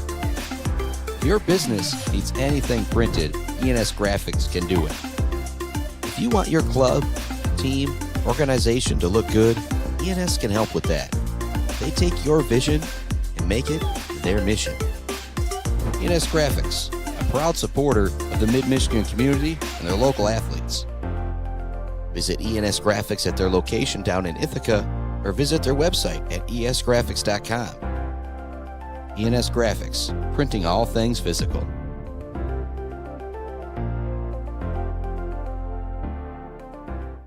Handsome Ben's Fab provides professional fabrication work for your home or business. MIG, TIG, and ARC AWS certified, Handsome Ben can fabricate your dreams with steel, aluminum, and stainless steel. Handsome Ben brings 20 years of professional fabrication experience to you. Call Handsome Ben today at 989-802-2405. J&J Auto in Wademan is Mid-Michigan's elite automotive repair shop. J&J Auto offers complete collision repair and mechanical repair. Stop by on Wademan Road or call them today at 989-644-8908. J&J Auto, proud supporters of high school student athletes. Let's head back to the action on the Mid-Michigan Sports Network. Welcome back inside our Barbary Law Studios, built by Konowinski Construction. One more time, Chris Spockman alongside Bubba McLean. Our final score, 60-33. Fulton on top of Sacred Heart Academy. Tegan Duffy, 10 carries, 76 yards. Jason Bogue, 12 carries, 33 yards, 2 touchdowns. Also 8 completions for 210 yards. Seiler came in at the end of the game, had 5 carries for 28 yards. But the number to really look at, 61 carries for 461 yards for Fulton. The shout to Corey Clark for keeping these stats for us. Mr. Villalobos, Tanner Villalobos, was 4 of 5 throwing the football for 96 yards and a touchdown. He ran it 27 times for 291 yards and 6 touchdowns. It's impressive. Wow. When you go back to thinking about, I did enough Max Humphrey. I don't know if Max Humphrey ever had a 6 TD game. Maybe if he wasn't running with Corey Davis as a junior, I'll give him that little plug right we there. Had the depth and all that. But yeah. Thomas McCann, or Johnny McCann, you ever see a 6 touchdown, 1 throwing touchdown game? No, because our offense is different. I mean, Michael Tway might have had a 4 or 5 touchdown game at some point, but never have I seen anybody in our program have 6 touchdowns. But it's just the nature of the beast of what this is, and I mean, you give him all the credit in the world, but as we talked about, you got Hungerford, you've got Billings, and then you've got your quarterback who was playing guard most of the night, Reynolds, running behind those guys, and then you had, I think it was Jared Aiken and Trevor Brown as well that are number 10 and number 13, which aren't conventional numbers, but again, this is not a conventional sport, 8-man football, so I mean, it's still football, you still have to block and tackle like I talked about pregame, but give much credit to those linemen up front, and then give credit to Villalobos for hitting the hole and getting the seam and doing what he does. Yeah, our Weber Brothers Sawmill Timber of the game. We said it after pretty much the first play. It was going to be hard for it not to be Parker Billings with the tip and the interception from his defensive line position. But when we think about the Zaid Batchelder Baller of the game, brought to you by Weefrich Financial, let's put on the song real quick for our main man Zaid, and then we'll get back with wrapping it up with our Baller of the game.